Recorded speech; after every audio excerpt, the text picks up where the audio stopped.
Liberate 25 സാങ്കേതികവിദ്യ നമ്മുടെ സമൂഹത്തിൽ വരുത്തിക്കൊണ്ടിരിക്കുന്ന മാറ്റത്തെയും അതിനെ എങ്ങനെയാണ് നമ്മൾ സ്വാംശീകരിക്കേണ്ടത് എന്നതിനെ പറ്റിയും അതിനോടൊപ്പമോ അതിനെ തരണം ചെയ്തുകൊണ്ടോ ഒരു ഈഗാലിറ്റേറിയനായിട്ടുള്ളൊരു ലോകം കെട്ടിപ്പടുക്കുന്നതിൻ്റെ സാധ്യതകൾ ആരായുകയും കൂടിയാണ് നമ്മളിന്നിവിടെ ചെയ്യുന്നത്. ഈ പ്ലാറ്റ്ഫോം സാമ്രാജ്യത്വവും ഡേറ്റയുടെ മാറുന്ന രാഷ്ട്രീയവും സമ്പദ്ശാസ്ത്രവും എന്നുള്ള വിഷയം ഒരു കേൾക്കുമ്പോൾ ഒരു കോംപ്ലിക്കേറ്റഡ് ആയിട്ടുള്ള ഒരു വിഷയമാണെന്ന് തോന്നുന്നു. പക്ഷെ നമ്മൾ നിത്യവും അനുഭവിച്ചുകൊണ്ടിരിക്കുന്ന എന്നാൽ തിരിച്ചറിയാത്ത ചില പ്രതിഭാസങ്ങളുടെ കാര്യമാണത്. ഇപ്പം ലോകത്തെ നിയന്ത്രിക്കുന്നത് ചില പ്ലാറ്റ്ഫോമുകളാണ്, അവർ സപ്ലൈ ചെയ്യുന്ന ആശയങ്ങളാണ്. എല്ലാ മണ്ഡലത്തിലേക്കും അത് വ്യാപിക്കുന്നുണ്ട്. ഇപ്പോൾ കൾച്ചർ ഇൻഡസ്ട്രി എന്ന് പറയുന്നത് ലോകത്തുള്ള മൊത്തം ഉൽപ്പാദനത്തിൻ്റെ അത് സമ്പത്തിൻ്റെ 16% വരും എന്നാണ് കണക്കാക്കപ്പെട്ടിട്ടുള്ളത്. അതുകൊണ്ട് തന്നെ വലിയ സ്വാധീന ഘടകമായി ഈ കൾച്ചർ മാറുന്നുണ്ട്. ഇപ്പം നമ്മൾ അനുഭവിക്കുന്ന സിനിമകൾ, മറ്റ് ഷോകൾ, നവമാധ്യമങ്ങളുടെ ഇടപെടലുകൾ ഇതെല്ലാം തന്നെ അമേരിക്കയിൽ ഇരുന്നു കൊണ്ട് ചില കമ്പനികളാൽ നിയന്ത്രിക്കപ്പെടുന്നതാണ്.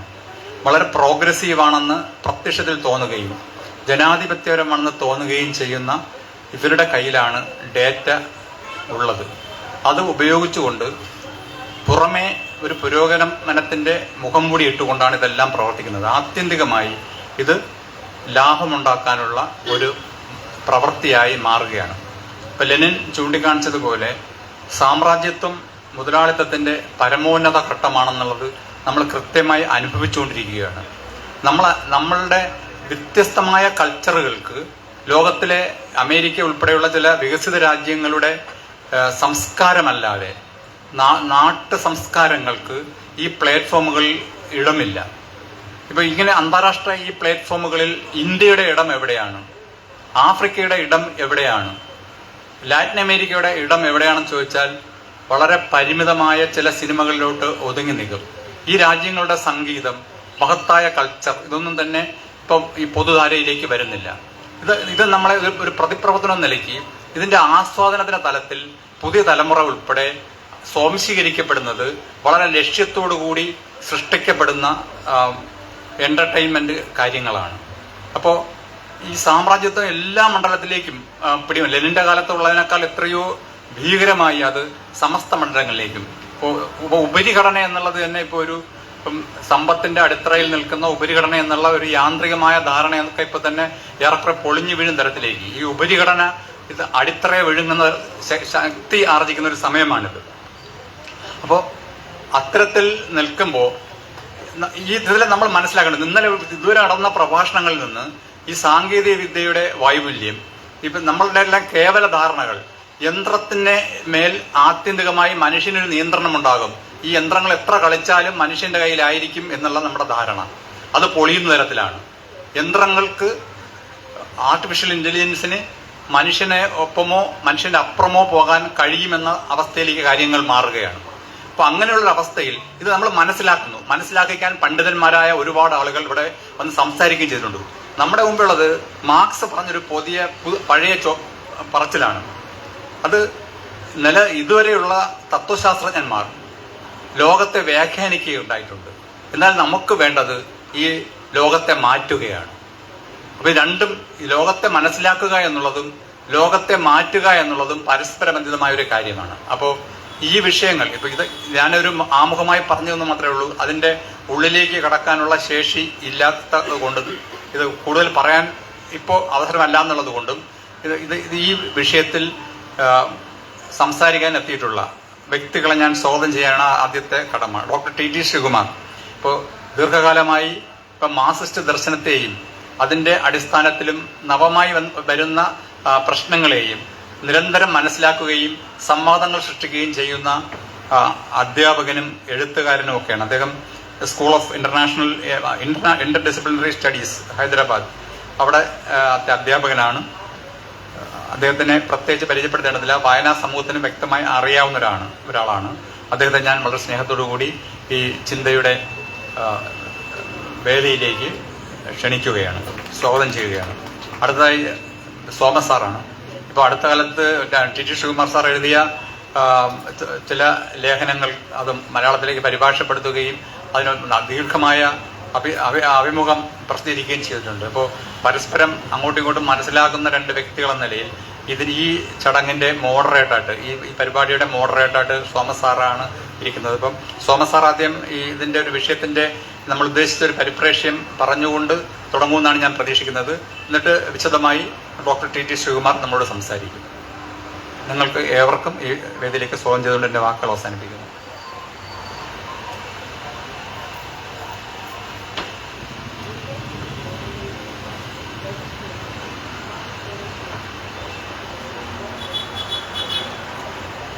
സുഹൃത്തുക്കളെ, ഞാൻ ദീർഘമായിട്ട് സംസാരിക്കുന്നില്ല. 1-2 വാക്യങ്ങൾ മാത്രമേ പറയുന്നുള്ളൂ. ഹൈദരാബാദ് ഇംഗ്ലീഷ് ഫോറിൻ യൂണിവേഴ്സിറ്റിയിലെ അധ്യാപകനാണ് ശ്രീകുമാർ. ഡൽഹി യൂണിവേഴ്സിറ്റിയിലാണ് അദ്ദേഹം MPhil ചെയ്തത്. ഹോങ്കോങ് യൂണിവേഴ്സിറ്റിയിൽ നിന്നാണ്, ശാസ്ത്ര സാങ്കേതിക സർവകലാശാലയിൽ നിന്നാണ് അദ്ദേഹം PhD എടുത്തിരിക്കുന്നത്. അതുപോലെ പല ഹോങ്കോങ്ങിലും അതുപോലെ തന്നെ മറ്റു പല സർവകലാശാലകളിലും അധ്യാപകനായതിനു ശേഷം ആണ് അദ്ദേഹം ഇപ്പോൾ ഹൈദരാബാദിലെ അധ്യാപകനായിട്ട് പ്രവർത്തിക്കുന്നത്. വാസ്തവത്തിൽ എൻ്റെ വായനയെ വഴിതിരിച്ചു വിട്ട ഒരു എഴുത്തുകാരനാണ് ശ്രീകുമാർ. ഏതാണ്ട് ശ്രീകുമാറിന് അറിയില്ലെന്ന് തോന്നുന്നു, ഞാൻ പറഞ്ഞിട്ടുമില്ല. വർഷങ്ങൾക്ക് മുമ്പ് മാതൃഭൂമിയിൽ എഴുതിയ ഒരു ലേഖനത്തിൽ സൈബർ മാർക്സിനെ കുറിച്ച് എഴുതിയ ഒരു പുസ്തകത്തെക്കുറിച്ച് അദ്ദേഹം പരാമർശിച്ചിരുന്നു. ഇപ്പോൾ നിക് ഡയൽ എഴുതിയ പുസ്തകമാണ് ഈ സൈബർ മാർക്സ്. അത് തപ്പിപ്പിടിച്ച് നോക്കിയപ്പോൾ വാസ്തവത്തിൽ കാറൽ മാർക്സിനെ വായിക്കാതെ, മൂലധനം വായിക്കാതെ മുന്നോട്ട് പോകാൻ പറ്റുകയില്ല എന്ന് മനസ്സിലായി. മൂലധനം വാങ്ങിച്ച് വെച്ചിട്ടുണ്ട്, പണ്ട് വായിച്ചിട്ട് പലതും മനസ്സിലായിട്ടില്ല. അതുകൊണ്ട് ഒന്നുകൂടി വായിക്കണം. മാത്രമല്ല, ഈ പുതിയ മാർക്സിസത്തെ സംബന്ധിച്ചിടത്തോളം പുതിയ കാഴ്ചപ്പാടുകൾ ഉൾക്കൊണ്ടുവരുന്ന പുസ്തകങ്ങളെല്ലാം തൻ്റെ രചനകളിലൂടെ പരിചയപ്പെടുത്തുന്ന അല്ലെങ്കിൽ തൻ്റെ രചനകളിൽ ഉൾക്കൊള്ളിക്കുന്ന ആളാണ് ശ്രീകുമാർ. ശ്രീകുമാറിൻ്റെ ലേഖനങ്ങൾ, ആ ലേഖനങ്ങളുടെ ഇൻഫർമേഷൻ ഉള്ളതുപോലെ തന്നെ അതിൽ കൊടുത്തിരിക്കുന്ന ബിബ്ലിയോഗ്രഫി നമുക്കെല്ലാവർക്കും വളരെ പ്രധാനപ്പെട്ട ഒന്നാണ്. അങ്ങനെയാണ് പ്ലാറ്റോം ക്യാപിറ്റലിസത്തെക്കുറിച്ചും reading Marx in the age of digital capitalism പോലുള്ള പുസ്തകങ്ങളെ കുറിച്ചൊക്കെ അറിയുന്നത് ഈ ശ്രീകുമാറിൻ്റെ ഈ ലേഖനങ്ങളിൽ നിന്ന്, എഴുത്തുകളിൽ നിന്നാണ്. അപ്പോൾ ഇതൊക്കെ നോക്കിയപ്പോഴാണ് മാർക്സിനെ വായിക്കുക, വീണ്ടും മാർക്സിനെ വായിക്കുക. മാർക്സിനെ വായിക്കേണ്ടത് മാർക്സിനെ വ്യാഖ്യാനിക്കാനല്ല, മാർക്സിനോട് ചോദ്യങ്ങൾ ചോദിക്കണം. മാർക്സിനോട് ചോദ്യങ്ങൾ ചോദിച്ചുകൊണ്ട് മാത്രമേ മാർക്സിനെ വായിക്കാൻ പറ്റുള്ളൂ. അങ്ങനെ വായിക്കുന്ന ഒരു ക്രിട്ടിക്കൽ റീഡർ കൂടിയാണ് ശ്രീകുമാർ. അങ്ങനെ വെറുതെ വായിക്കുന്ന അല്ല, ക്രിട്ടിക്കൽ റീഡറാണ്. അത് മാർക്സിൻ്റെ ഒരു സ്വഭാവമായിരുന്നു. മാർക്സ് വായിക്കുന്നതിന് മുഴുവൻ അദ്ദേഹം ക്രിറ്റിസിസം എഴുതിയിരുന്നു. ഈ ക്രിറ്റിസിസം മുഴുവൻ സമാഹരിച്ചാൽ തന്നെ ഇനി 100 വോളിയം വരുമെന്നാണ്. 100 വോളിയം ഇനി പബ്ലിഷ് ചെയ്യാൻ പറ്റുമെന്നാണ് മാർക്സിൻ്റെ ക്രിറ്റിസിസം മാത്രം വായിച്ചാൽ, സമാഹരിച്ചു കഴിഞ്ഞാൽ. അങ്ങനെ ഒരു ക്രിട്ടിക്കൽ റീഡറാണ് ഈ ശ്രീകുമാർ. അതുകൊണ്ട് ഞാൻ ചുരുക്കമാണ്. ഞാൻ ഇത് വായിച്ചു തുടങ്ങിയപ്പോൾ എനിക്ക് കുറേ സംശയങ്ങൾ വന്നു. ഞാൻ ശ്രീകുമാറിനെ വിളിച്ചു, എനിക്ക് കുറേ സംശയങ്ങളുണ്ട്, ഒന്ന് എഴുതി അയച്ചാൽ. വളരെ സന്തോഷത്തോടു കൂടി ശ്രീകുമാർ പറഞ്ഞ് എഴുതി അയച്ചാൽ മതി. അങ്ങനെ ഞങ്ങൾ സംഘം മാസികയിൽ ചർച്ച ചെയ്തിട്ടാണ് കുറേ ചോദ്യങ്ങൾ ഫ്രെയിം ചെയ്ത് അയച്ചു. ആ ചോദ്യങ്ങൾക്ക് മറുപടി ഈ 1 വർഷമായി സംഘം മാസിക പ്രസിദ്ധീകരിച്ചുകൊണ്ടിരിക്കുകയാണ്. അത് ചിന്ത ഉടനെ തന്നെ പുസ്തകമാക്കുന്നുണ്ട്. ചോദ്യം ഇതാണ്, അതായത് ചരക്ക് പണം ചരക്ക് പണം എന്നുള്ള ഇൻഡസ്ട്രിയൽ റെവല്യൂഷൻ്റെ കാലത്ത് വന്ന ആ പൊളിറ്റിക്കൽ എക്കണോമി, പണം ചരക്ക് പണം എന്നുള്ള ആ പൊളിറ്റിക്കൽ എക്കണോമി പിന്നീട് ആഗോള മുതലാളിത്ത കാലഘട്ടത്തിൽ ഫിനാൻഷ്യൽ ക്യാപിറ്റലിസം ആയപ്പോൾ പണം സമം പണം എന്നുള്ള രീതിയിൽ മാറുകയും ഇന്നത് data capitalism plus technology, IT technology സമം ചരക്ക് സമം പണം എന്ന രീതിയിലേക്ക് മാറിക്കൊണ്ടിരിക്കുകയാണ്. ഈ ഒരു മാറ്റത്തെ സംബന്ധിച്ചുള്ള ചോദ്യങ്ങളാണ് വാസ്തവത്തിൽ ശ്രീകുമാറിനോട് ചോദിച്ചത്. വളരെ വിശാലമായ രീതിയിൽ ഏറ്റവും പുതിയ പുസ്തകങ്ങളിൽ പരാമർശിച്ചുകൊണ്ട് റെഫർ ചെയ്തുകൊണ്ട് അതിൻ്റെ സൂചന നൽകിക്കൊണ്ടാണ് അതിന് മുഴുവൻ ശ്രീകുമാർ മറുപടി പറഞ്ഞിരിക്കുന്നത്. അതിൻ്റെ ഭാഗമായിട്ടാണ് ഇന്നത്തെ വിഷയവും നമ്മൾ തിരഞ്ഞെടുത്തിരിക്കുന്നത്. അതിനുവേണ്ടി ഇപ്പോൾ അത് ഉടനെ പുസ്തകമാക്കി പുസ്തകമായി പബ്ലിഷ് ചെയ്യുന്നുണ്ട്. ഈ അഭിമുഖ സംഭാഷണം ശ്രീകുമാറിനെ സ്നേഹത്തോടുകൂടി, ഇത് പഴയ സുഹൃത്താണ്, സ്നേഹത്തോടുകൂടി ഈ വിഷയം അവതരിപ്പിക്കാൻ ക്ഷണിക്കുന്നു.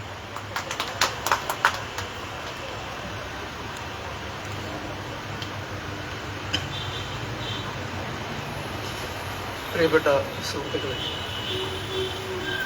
ആദ്യമായി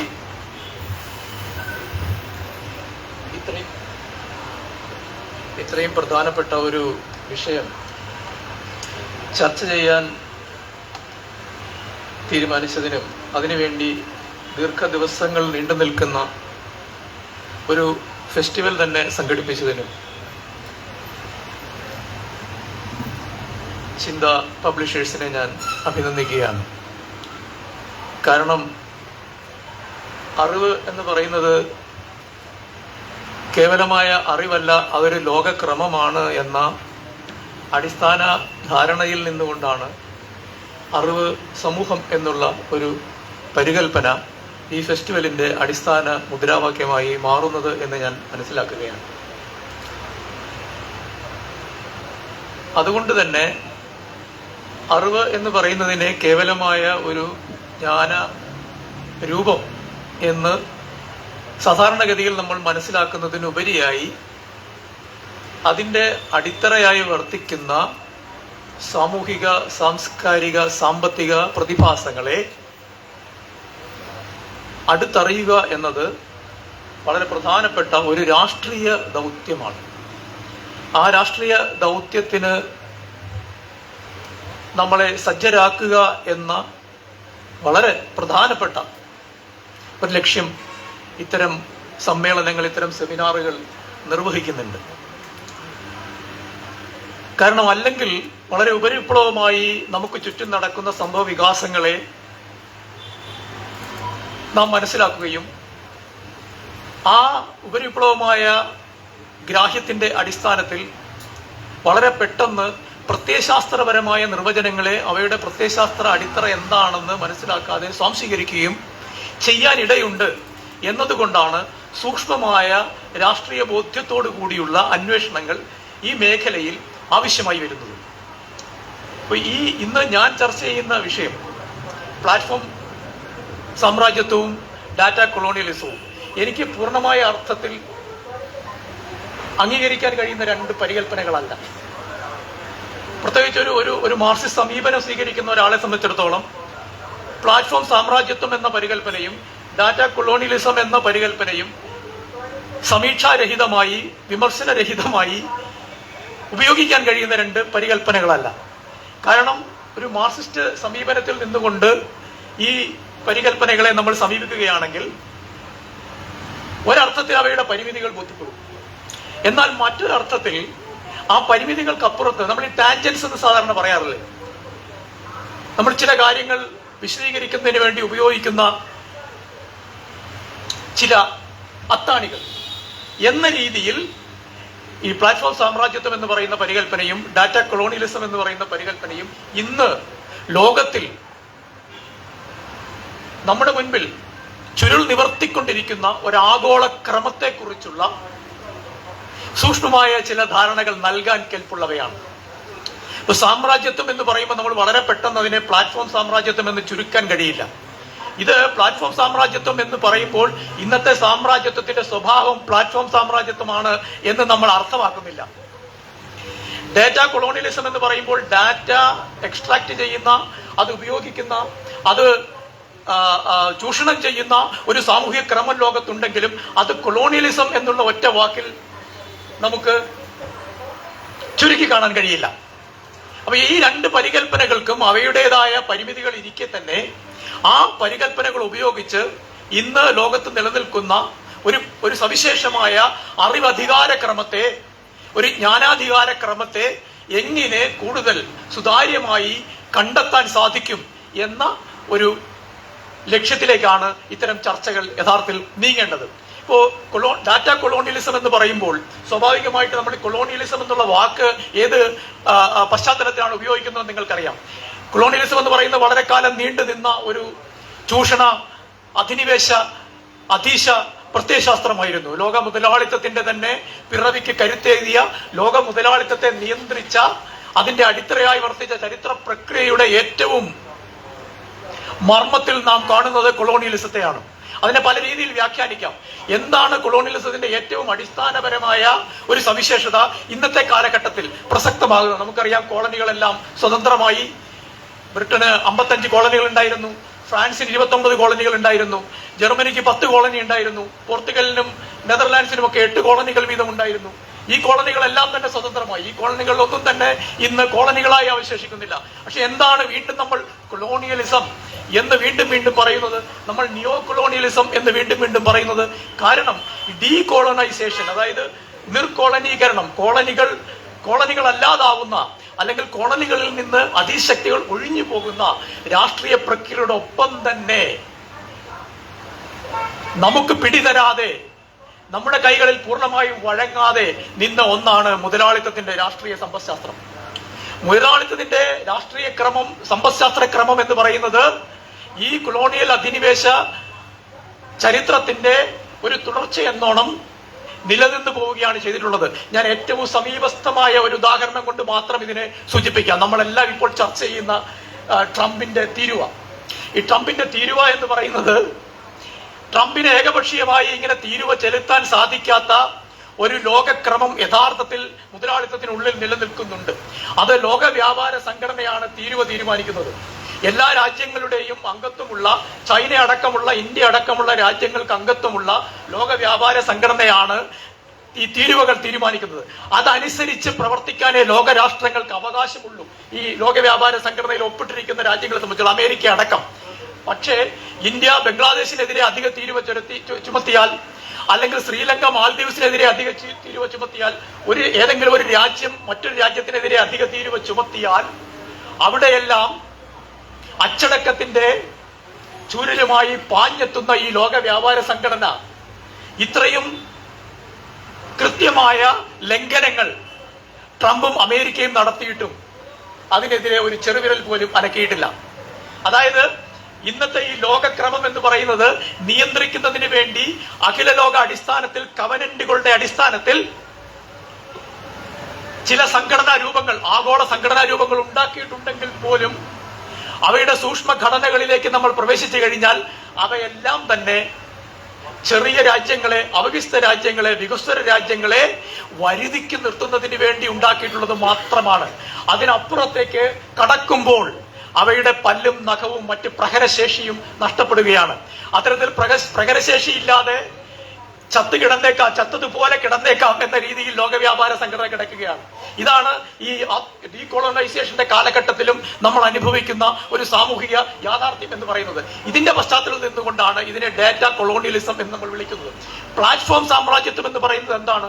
പ്ലാറ്റ്ഫോം സാമ്രാജ്യത്വം എന്ന് പറയുന്നത്, നേരത്തെ എന്റെ സുഹൃത്ത് രാധാകൃഷ്ണൻ ചെറുവള്ളി സൂചിപ്പിച്ചതുപോലെ, പ്ലാറ്റ്ഫോമുകൾ മുതലാളിത്തത്തിന്റെ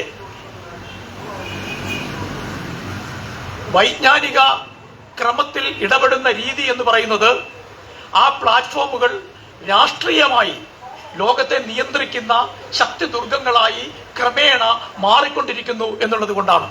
അതെങ്ങനെയാണ് ഇത് ഒരു ശക്തി ദുർഗങ്ങളായി മാറുന്നത്? ഇപ്പൊ പ്ലാറ്റ്ഫോം എന്ന് പറഞ്ഞിട്ട് നമുക്കറിയാം, മേറ്റയുണ്ട്, അതുപോലെ തന്നെ ആപ്പിളിന്റെ ഉണ്ട്, ഗൂഗിളിന്റെ ഉണ്ട്, ഊബർ ഉണ്ട്. ഇങ്ങനെയുള്ള ഈ പ്ലാറ്റ്ഫോമുകൾ, സുമാറ്റോ ഉണ്ട്, സ്വിഗ്ഗി ഉണ്ട്. ഇത്തരത്തിലുള്ള പ്ലാറ്റ്ഫോമുകൾ എങ്ങനെയാണ് നമ്മളെ നിയന്ത്രിക്കുന്നത്, നമ്മളെ ഭരിക്കുന്നത് എന്ന് നമുക്ക് സംശയം തോന്നാം.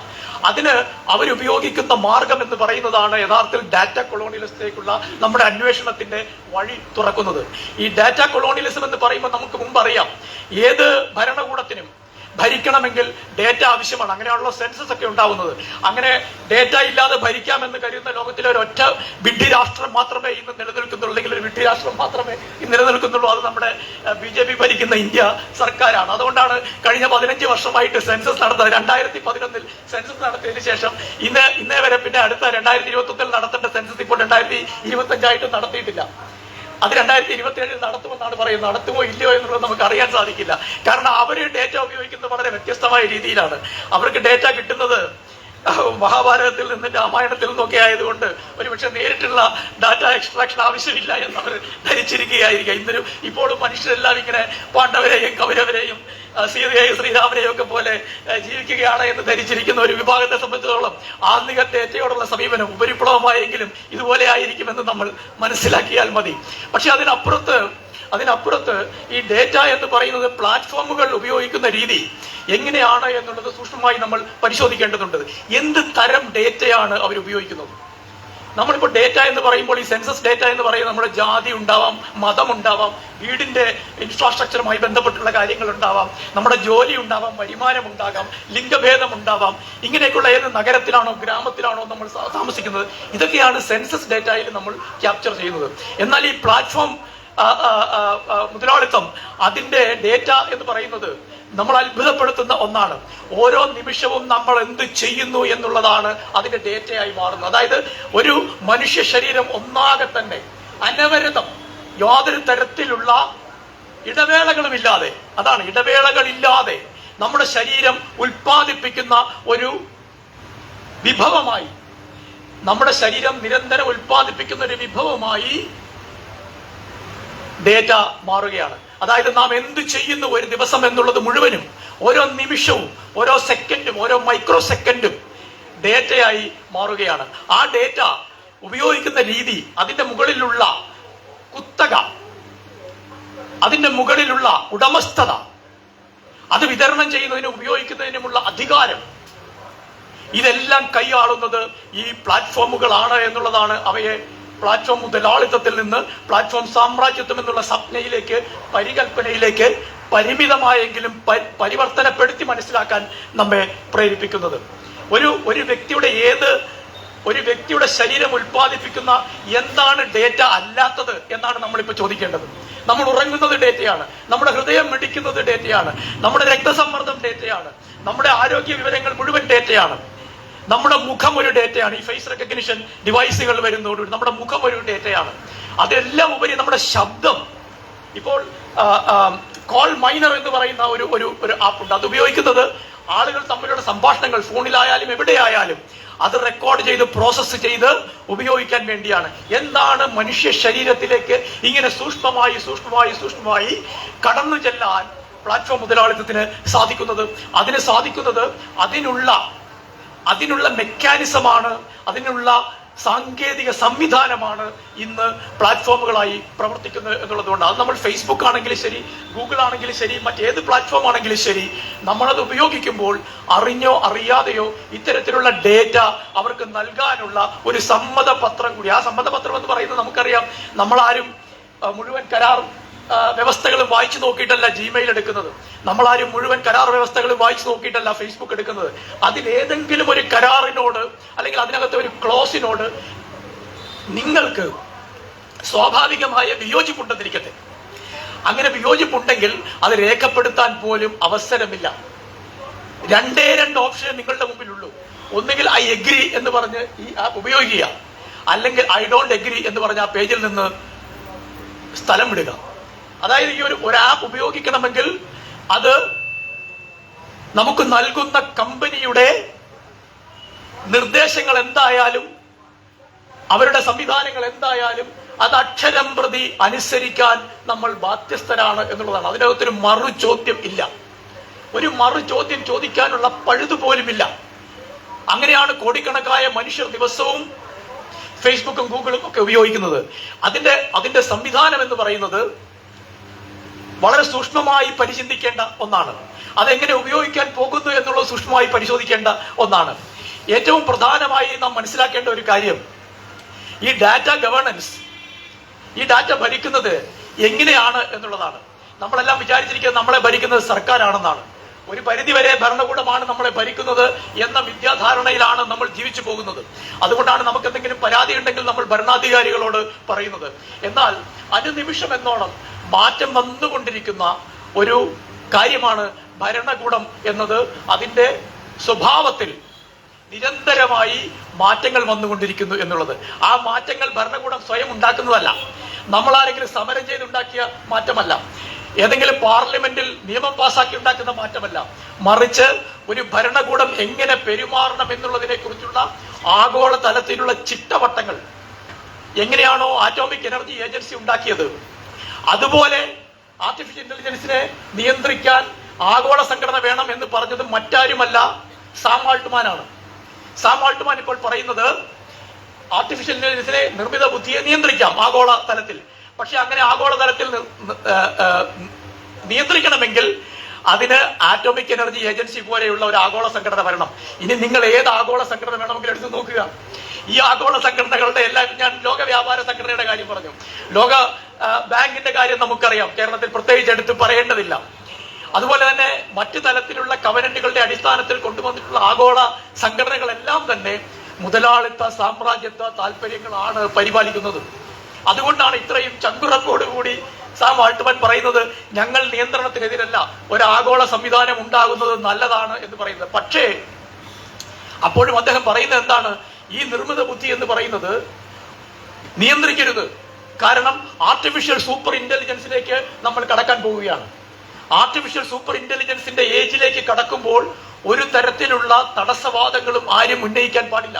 ആ ട്രാൻസിഷൻ, ആ പരിവർത്തനം, നിർമ്മിത ബുദ്ധിയിൽ നിന്ന് ഈ സൂപ്പർ നിർമ്മിത ബുദ്ധിയിലേക്കുള്ള പരിവർത്തനം എന്ന് പറയുന്നത് സുഗമമായി സംഭവിക്കണം എന്നാണ് സാം ആൾട്ട്മാൻ പറയുന്നത്.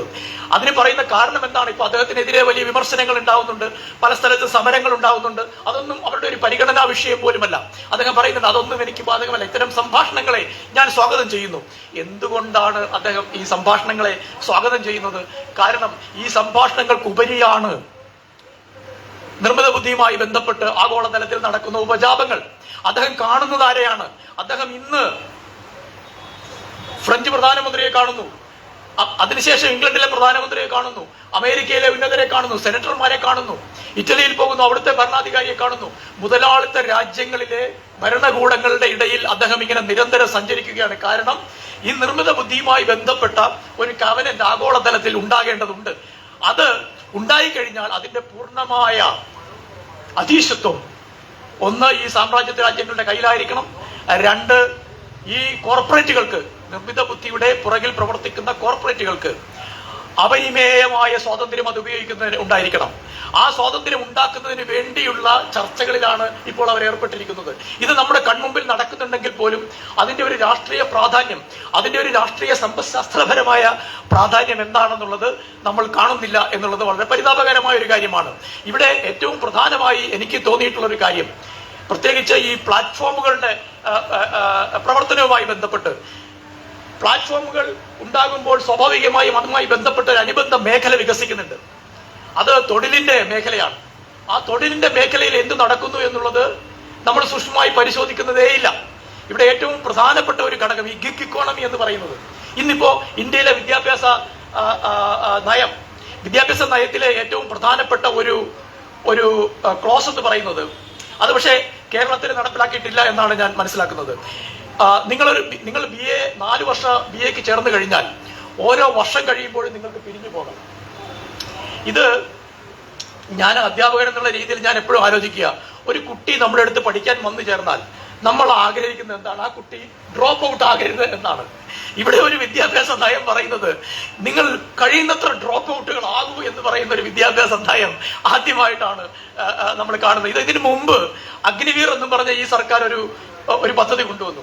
എന്നിട്ട് യൂണിവേഴ്സിറ്റികളോട് മുഴുവൻ പറയുകയാണ്, നിങ്ങൾ യൂണിവേഴ്സിറ്റിയുടെ വെബ്സൈറ്റുകളിലൊക്കെ ഈ അഗ്നിവീറിന്റെ ബാനർ ഒട്ടിക്കുക, എന്നിട്ട് കുട്ടികളോട് പറയുക പട്ടാളത്തിൽ പോയി ചേർന്ന് ഈ അഗ്നിവീർ പദ്ധതിയിൽ പോയി ചേരുക, അതിനുശേഷം അവർക്ക് പിന്നെ വേണമെങ്കിൽ എന്ത് വേണമെങ്കിലും ചെയ്യാം.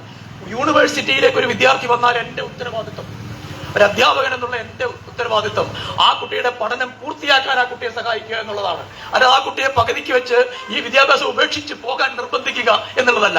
അധ്യാപകരെയും വിദ്യാഭ്യാസ സ്ഥാപനങ്ങളെയും ഇത്തരത്തിൽ പകുതിക്ക് വെച്ച് വിദ്യാർത്ഥികൾ പഠനം ഉപേക്ഷിച്ച് പോകട്ടെ എന്ന് പറയുന്ന ഒരു വിദ്യാഭ്യാസ നയം വരുന്നത് ഈ പ്ലാറ്റ്ഫോം ക്യാപിറ്റലിസത്തിന്റെയും പ്ലാറ്റ്ഫോം സാമ്രാജ്യത്തിന്റെയും ഗിഗ് ഇക്കോണമിയുടെയും ആവശ്യപ്രകാരമാണ്. കാരണം അതിനെന്താണ് ആവശ്യം? അതിന് കുറഞ്ഞ സ്കില്ലുകൾ മാത്രമുള്ള, അതായത് ഗൂഗിൾ മാപ്പ് നോക്കാൻ അറിയണം, നിങ്ങൾക്ക് ലൊക്കേഷൻ ഐഡന്റിഫൈ ചെയ്യാൻ അറിയണം, ഡെലിവറി ചെയ്യാൻ അറിയണം, അഡ്രസ്സ് വായിക്കാൻ അറിയണം. ഇത് മാത്രം മതി പുതിയ ആഗോള സമ്പദ് വ്യവസ്ഥയിലെ ബഹുഭൂരിപക്ഷം തൊഴിലാളികൾക്കും എന്ന് വിശ്വസിക്കുന്ന ഒരു അടിസ്ഥാന ജ്ഞാനാധികാര സമ്പ്രദായമാണ്, സംവിധാനമാണ് പ്ലാറ്റ്ഫോം ക്യാപിറ്റലിസം എന്ന് പറയുന്നത്. ആ പ്ലാറ്റ്ഫോം ക്യാപിറ്റലിസത്തിന്റെ റിസർവ് ആർമി ഓഫ് ലേബറായി നിൽക്കാൻ മാത്രമായി ഒരു രാഷ്ട്രത്തിലെ യുവത മുഴുവൻ മാറി നിൽക്കണം എന്ന് പറയുന്നതാണ് ഈ വിദ്യാഭ്യാസ നയം. അതാണ് 1 വർഷം കഴിയുമ്പോൾ ഡ്രോപ്പ് ഔട്ട് ആകാം, 2 വർഷം കഴിയുമ്പോൾ ഡ്രോപ്പ് ഔട്ട് ആകാം എന്ന് പറയുന്നത്. ഇത് ഈ വിദ്യാഭ്യാസ നയം യഥാർത്ഥത്തിൽ ഈ പ്ലാറ്റ്ഫോം ഇക്കോണമിയെ മനസ്സിലാക്കാനുള്ള ഒരു വളരെ പ്രധാനപ്പെട്ട ഒരു വഴിയാണ്. കാരണം ഇതിനെ നിയന്ത്രിക്കുന്നത് ഈ ന്യൂ എഡ്യൂക്കേഷൻ പോളിസി പലപ്പോഴും ചർച്ച ചെയ്യുമ്പോൾ നമ്മൾ പറയാതെ പോകുന്ന ഒരു കാര്യമാണ്. അതിന്റെ അടിസ്ഥാനം എന്ന് പറയുന്നത് ഈ പ്ലാറ്റ്ഫോം ക്യാപിറ്റലിസ്റ്റ് ന്യൂ ലിബറൽ പ്രത്യയശാസ്ത്രമാണ്. അതുകൊണ്ടാണ് അത് അങ്ങനെ എഴുതി വെച്ചിരിക്കുന്നത്, വിദ്യാർത്ഥികളെ ക്ലാസ് റൂം വിട്ട് പോകാനായിട്ട് പ്രേരിപ്പിക്കുന്നത്. ഇനി ഇവിടുത്തെ കൂലിയാണെങ്കിൽ എന്താ സംഭവിക്കുക? നമുക്കറിയാം, വേജിനെ കുറിച്ച് മാർക്സും അതുപോലെ തന്നെ രാഷ്ട്രീയ സമ്പദ് ശാസ്ത്രജ്ഞന്മാരും എല്ലാം വളരെയധികം സംസാരിച്ചിട്ടുണ്ട്. കൂലി കൂടുന്നില്ല എന്ന് മാത്രമല്ല, കൂലി കുറയുന്നു. ഈ ഡാറ്റ വ്യവസായം വിപുലപ്പെടുകയും അത് യഥാർത്ഥത്തിൽ ഇങ്ങനെയാണ് വികസിക്കുന്നത്. 2-3 കാര്യങ്ങൾ ഇവിടെ വളരെ പ്രധാനമാണ്. ഒന്ന്, ഈ കൊളോണിയലിസത്തെ കുറിച്ച് സാധാരണ നമ്മൾ പറയുന്ന ഒരു കാര്യം എക്സ്പ്ലോർ, എക്സ്പാൻഡ്, എക്സ്പ്ലോയിറ്റ്, എക്സ്റ്റെർമിനേറ്റ് എന്നാണ്. അതായത് നമ്മൾ എക്സ്പ്ലോർ ചെയ്യുക, പരിവേഷണം ചെയ്യുക, എക്സ്പാൻഡ് ചെയ്യുക, വികസിപ്പിക്കുക, എക്സ്പ്ലോയിറ്റ് ചെയ്യുക, ചൂഷണം ചെയ്യുക, എക്സ്റ്റെർമിനേറ്റ് ചെയ്യുക, നശിപ്പിക്കുക. ഇതാണ് കൊളോണിയലിസത്തിന്റെ അടിസ്ഥാന മുദ്രാവാക്യം. ഇത് നമുക്കറിയാം. ഇത് പല പ്രദേശങ്ങളിലും പല വ്യത്യസ്തമായ രീതികളിലാണ് പ്രവർത്തിച്ചിരുന്നത്. ഇപ്പൊ ബ്രസീലിലാണെങ്കിൽ അവരുടെ ഭാഷ തന്നെ ഉന്മൂലനം ചെയ്യുന്ന രീതിയിൽ കൊളോണിയലിസത്തിന് പ്രവർത്തിക്കാൻ കഴിഞ്ഞിട്ടുണ്ട്. എക്സ്റ്റെർമിനേഷൻ നടന്നു അർത്ഥത്തിൽ. അത്തരത്തിൽ ഇന്ത്യയിൽ ഒരു എക്സ്റ്റെർമിനേഷൻ നടന്നിട്ടില്ലെങ്കിൽ പോലും നമുക്കറിയാം ഇന്ത്യൻ സ്വാതന്ത്ര്യ സമരവുമായി ബന്ധപ്പെട്ട് ഉണ്ടായ ചർച്ചകൾ, അതുമായി ബന്ധപ്പെട്ടുണ്ടായ പ്രതിരോധങ്ങൾ, അതിലൊക്കെ ഉയർന്നു വന്ന മുദ്രാവാക്യങ്ങൾ, നമ്മുടെ സമ്പത്ത് എങ്ങനെയാണ് കൊളോണിയൽ അധികാരികൾ ചൂഷണം ചെയ്തുകൊണ്ട് പോയത്, എങ്ങനെയാണ് നമ്മുടെ ഒരു ഇൻഡിജീനിയസ് ഇക്കോണമിയും അതുപോലെ തന്നെ ഒരു പ്രോട്ടോ ക്യാപിറ്റലിസ്റ്റ് ഫോമും പൂർണ്ണമായും തന്നെ എക്സ്റ്റെർമിനേറ്റ് ചെയ്യപ്പെട്ടത് എന്ന് നമുക്കറിയാം. അപ്പോൾ എക്സ്പ്ലോർ ചെയ്യുക, എക്സ്പാൻഡ് ചെയ്യുക, എക്സ്പ്ലോയിറ്റ് ചെയ്യുക, എക്സ്റ്റെർമിനേറ്റ് ചെയ്യുക എന്ന് പറയുന്ന അതേ മാതൃകയാണ് ഈ പ്ലാറ്റ്ഫോം ക്യാപിറ്റലിസം ഈ ഡാറ്റ കൊളോണിയലിസത്തിന്റെ ഘട്ടത്തിലും ഉപയോഗിക്കുന്നത്. അപ്പോൾ സംഭവിക്കുന്നത് എന്താണെന്ന് വെച്ചാൽ ഈ തൊഴിലാളികൾ, ഈ ഇക്കോണമിയിലെ തൊഴിലാളികൾ അതീവ ദുർബലരായി മാറിയിരിക്കുന്നു. അവർക്ക് സംഘടിത ശേഷിയില്ല, അവർക്ക് സംഘടിതമായി ഇതിനെ ചെറുക്കാൻ കഴിയില്ല. കാരണം എന്താണെന്ന് വെച്ചാൽ ഈ ഇക്കോണമിയിലേക്ക് ദിവസവും കൂടുതൽ പേർ വന്നു ചേർന്നുകൊണ്ടിരിക്കുകയാണ്. ഇതിനൊരു അബ്സോർപ്ഷൻ എബിലിറ്റി ഉണ്ട്. ആര് വന്നാലും സൊമാറ്റോയുടെ ഒരു ഡെലിവറി പേഴ്സണായി നിങ്ങൾക്ക് മാറാൻ സാധിക്കും. നിങ്ങൾക്ക് വളരെ പെട്ടെന്ന് ഒരു ഡെലിവറി പേഴ്സണായി മാറും. നിങ്ങൾക്ക് ജോലി നിഷേധിക്കപ്പെടുന്നില്ല, നിങ്ങൾ വരണ്ട എന്ന് പറയുന്നില്ല. എത്ര ആയിരം പേര് വന്നാലും വീണ്ടും ആളുകൾ വന്നോട്ടെ എന്നാണ് പറയുന്നത്. കാരണം എന്താണ്? ഇത് മുതലാളിത്തത്തിന്റെ മത്സരം എന്നതിലുപരി തൊഴിലാളികൾക്കിടയിലുള്ള ഒരു മത്സരമായി ജോലിയെ മാറ്റിയിരിക്കുന്നു. തൊഴിലാളികൾക്കിടയിലുള്ള ഒരു ജോലിക്ക് മത്സരമുണ്ട് എന്ന് നമുക്കറിയാം. നമ്മളെല്ലാം കോമ്പറ്റീറ്റീവ് എക്സാമിനേഷൻസ് എഴുതി ജോലി കിട്ടുന്നവരുണ്ട് എന്നറിയാം. പക്ഷേ ഇത്രയും നഗ്നമായ രീതിയിൽ പരസ്പരം തൊഴിലാളികളെ പോരടിപ്പിക്കുന്നവരായി ഒരു ഡെലിവറിക്ക് വേണ്ടി കാത്തു നിൽക്കുന്ന, മറ്റൊരാൾക്ക് കിട്ടുന്ന ഡെലിവറി തന്റെ ഡെലിവറിയിൽ നിന്ന് പോകുന്നതാണ് എന്ന് ധരിക്കാൻ പ്രാപ്തരാക്കി മനുഷ്യരെ മാറ്റുന്ന തരത്തിൽ ഈ ഗിഗ് ഇക്കോണമി മാറിക്കൊണ്ടിരിക്കുകയാണ്. ഇതിനെ സൂക്ഷ്മവശത്തിൽ നമ്മൾ കാണുന്നില്ലല്ലോ. തൊഴിലാളി എന്നതിനെ മുതലാളിത്തം എങ്ങനെയാണോ നിസാരവൽക്കരിച്ചത്, അധ്വാനത്തെ എങ്ങനെയാണോ നിസാരവൽക്കരിച്ചത്, അതിന്റെ 10 മടങ്ങ് 100 മടങ്ങ് 1000 മടങ്ങ് ശക്തിയിൽ ഈ പ്ലാറ്റ്ഫോം ക്യാപിറ്റലിസവും ഡാറ്റ കൊളോണിയലിസവും അധ്വാനത്തെ നിസാരവൽക്കരിക്കുന്നു. അധ്വാനത്തെ അങ്ങനെ നിസാരവൽക്കരിക്കുന്നതിലൂടെ അതിന്റെ മൂല്യം കുറയ്ക്കുന്നു. അങ്ങനെ മൂല്യം കുറയ്ക്കുമ്പോൾ തന്നെ അതിനെ വികസിപ്പിച്ചുകൊണ്ട് മാർസിയൻ രീതിയിൽ പറയുകയാണെങ്കിൽ ഈ മിച്ചമൂല്യം എന്ന് പറയുന്നത് ഉൽപ്പാദിപ്പിക്കാനുള്ള പുതിയ മേഖലകൾ കണ്ടെത്തുന്നു. ഇനി മറ്റൊരു മേഖല, ഇത് തൊഴിലുമായി നേരിട്ട് ബന്ധപ്പെട്ട ഒരു മേഖല. ഇനി ഇതുമായി ബന്ധപ്പെട്ട മറ്റൊരു മേഖല, ഇപ്പോൾ പ്ലാറ്റ്ഫോം ക്യാപിറ്റലിസം എന്നും ഡാറ്റ കൊളോണിയലിസം എന്ന് പറയുമ്പോൾ ഞാൻ നേരത്തെ സൂചിപ്പിച്ചതുപോലെ ഒരു പരിമിതി എന്താണെന്ന് വെച്ചാൽ, കൊളോണിയലിസം മുതലാളിത്ത രാജ്യങ്ങളിൽ ഉത്ഭവിച്ച് കോളനികളെ മുഴുവൻ കീഴടക്കുന്ന ഒരു സംവിധാനമായിരുന്നു. ഇപ്പോൾ ഇവർ പറയുന്നത് എന്താണ്?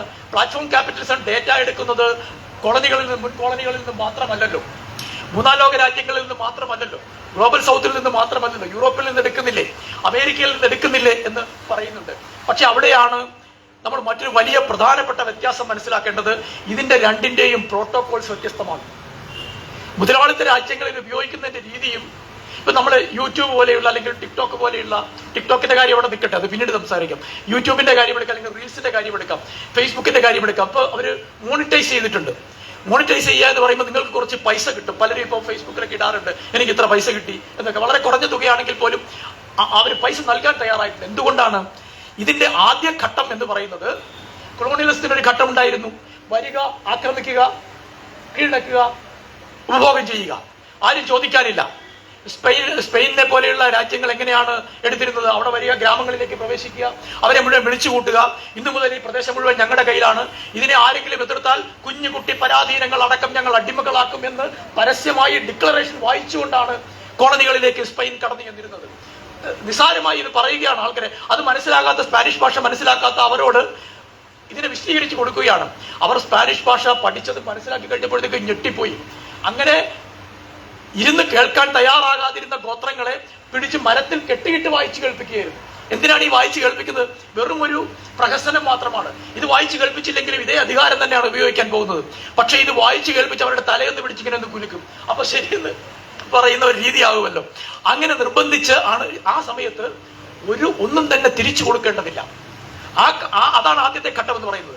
രണ്ടാമത്തെ ഘട്ടം രാഷ്ട്രീയ ബോധ്യങ്ങൾ ഉണ്ടാകുന്നു, മത്സരം ഉണ്ടാകുന്നു, മറ്റ് മുതലാളിത്ത രാജ്യങ്ങൾ അതിലേക്ക് പ്രവേശിക്കുന്നു. അവർ തമ്മിലുള്ള മത്സരത്തിനിടയിൽ ഈ റോ മെറ്റീരിയൽസ് എന്ന് പറയുന്നതിന്, പ്രകൃതി വിഭവങ്ങൾക്ക് നിസ്സാരമായ മൂല്യം നൽകാൻ നിർബന്ധിതരാകുന്നു. ഇന്ന് നമ്മളിപ്പോൾ പ്രകൃതിയുടെ പരിസ്ഥിതി വിനാശത്തെക്കുറിച്ച് നമ്മൾ സംസാരിക്കുന്നുണ്ട്, കാലാവസ്ഥാ വ്യതിയാനത്തെക്കുറിച്ച് സംസാരിക്കുന്നുണ്ട്. മുതലാളിത്തമാണ് ഇതിന്റെ പ്രധാനപ്പെട്ട കണ്ണി എന്ന് നമ്മൾ പറയുന്നുണ്ട്. പക്ഷെ മുതലാളിത്തം അതിന്റെ കണ്ണിയാണ് എന്ന് പറയുമ്പോൾ പോലും ഈ മൂന്നാം ലോക രാജ്യങ്ങളിലെ മുഴുവൻ വിഭവത്തിന് ആദ്യം 0 മൂല്യം നിശ്ചയിക്കുകയും അതിനുശേഷം വളരെ പരിമിതമായ മൂല്യം നിശ്ചയിക്കുകയും, നമ്മുടെ ഈ കാട്ടിലെ മരങ്ങളൊക്കെ എങ്ങോട്ടാണ് പോയത്? നിങ്ങൾ വിചാരിക്കുന്ന പോലെ ഇവിടെയുള്ള ഏതെങ്കിലും തടിക്കച്ചവടക്കാർ വെട്ടിക്കൊണ്ടുപോയതല്ല. മലേഷ്യയിലെ കാടുകളൊക്കെ ആരാണ് വെട്ടിക്കൊണ്ടുപോയത്? ഇന്തോനേഷ്യയിലെ കാടുകളൊക്കെ ആരാണ് വെട്ടിക്കൊണ്ടുപോയത്? കൊളോണിയൽ ശക്തികളാണ് വെട്ടിക്കൊണ്ടുപോയത്.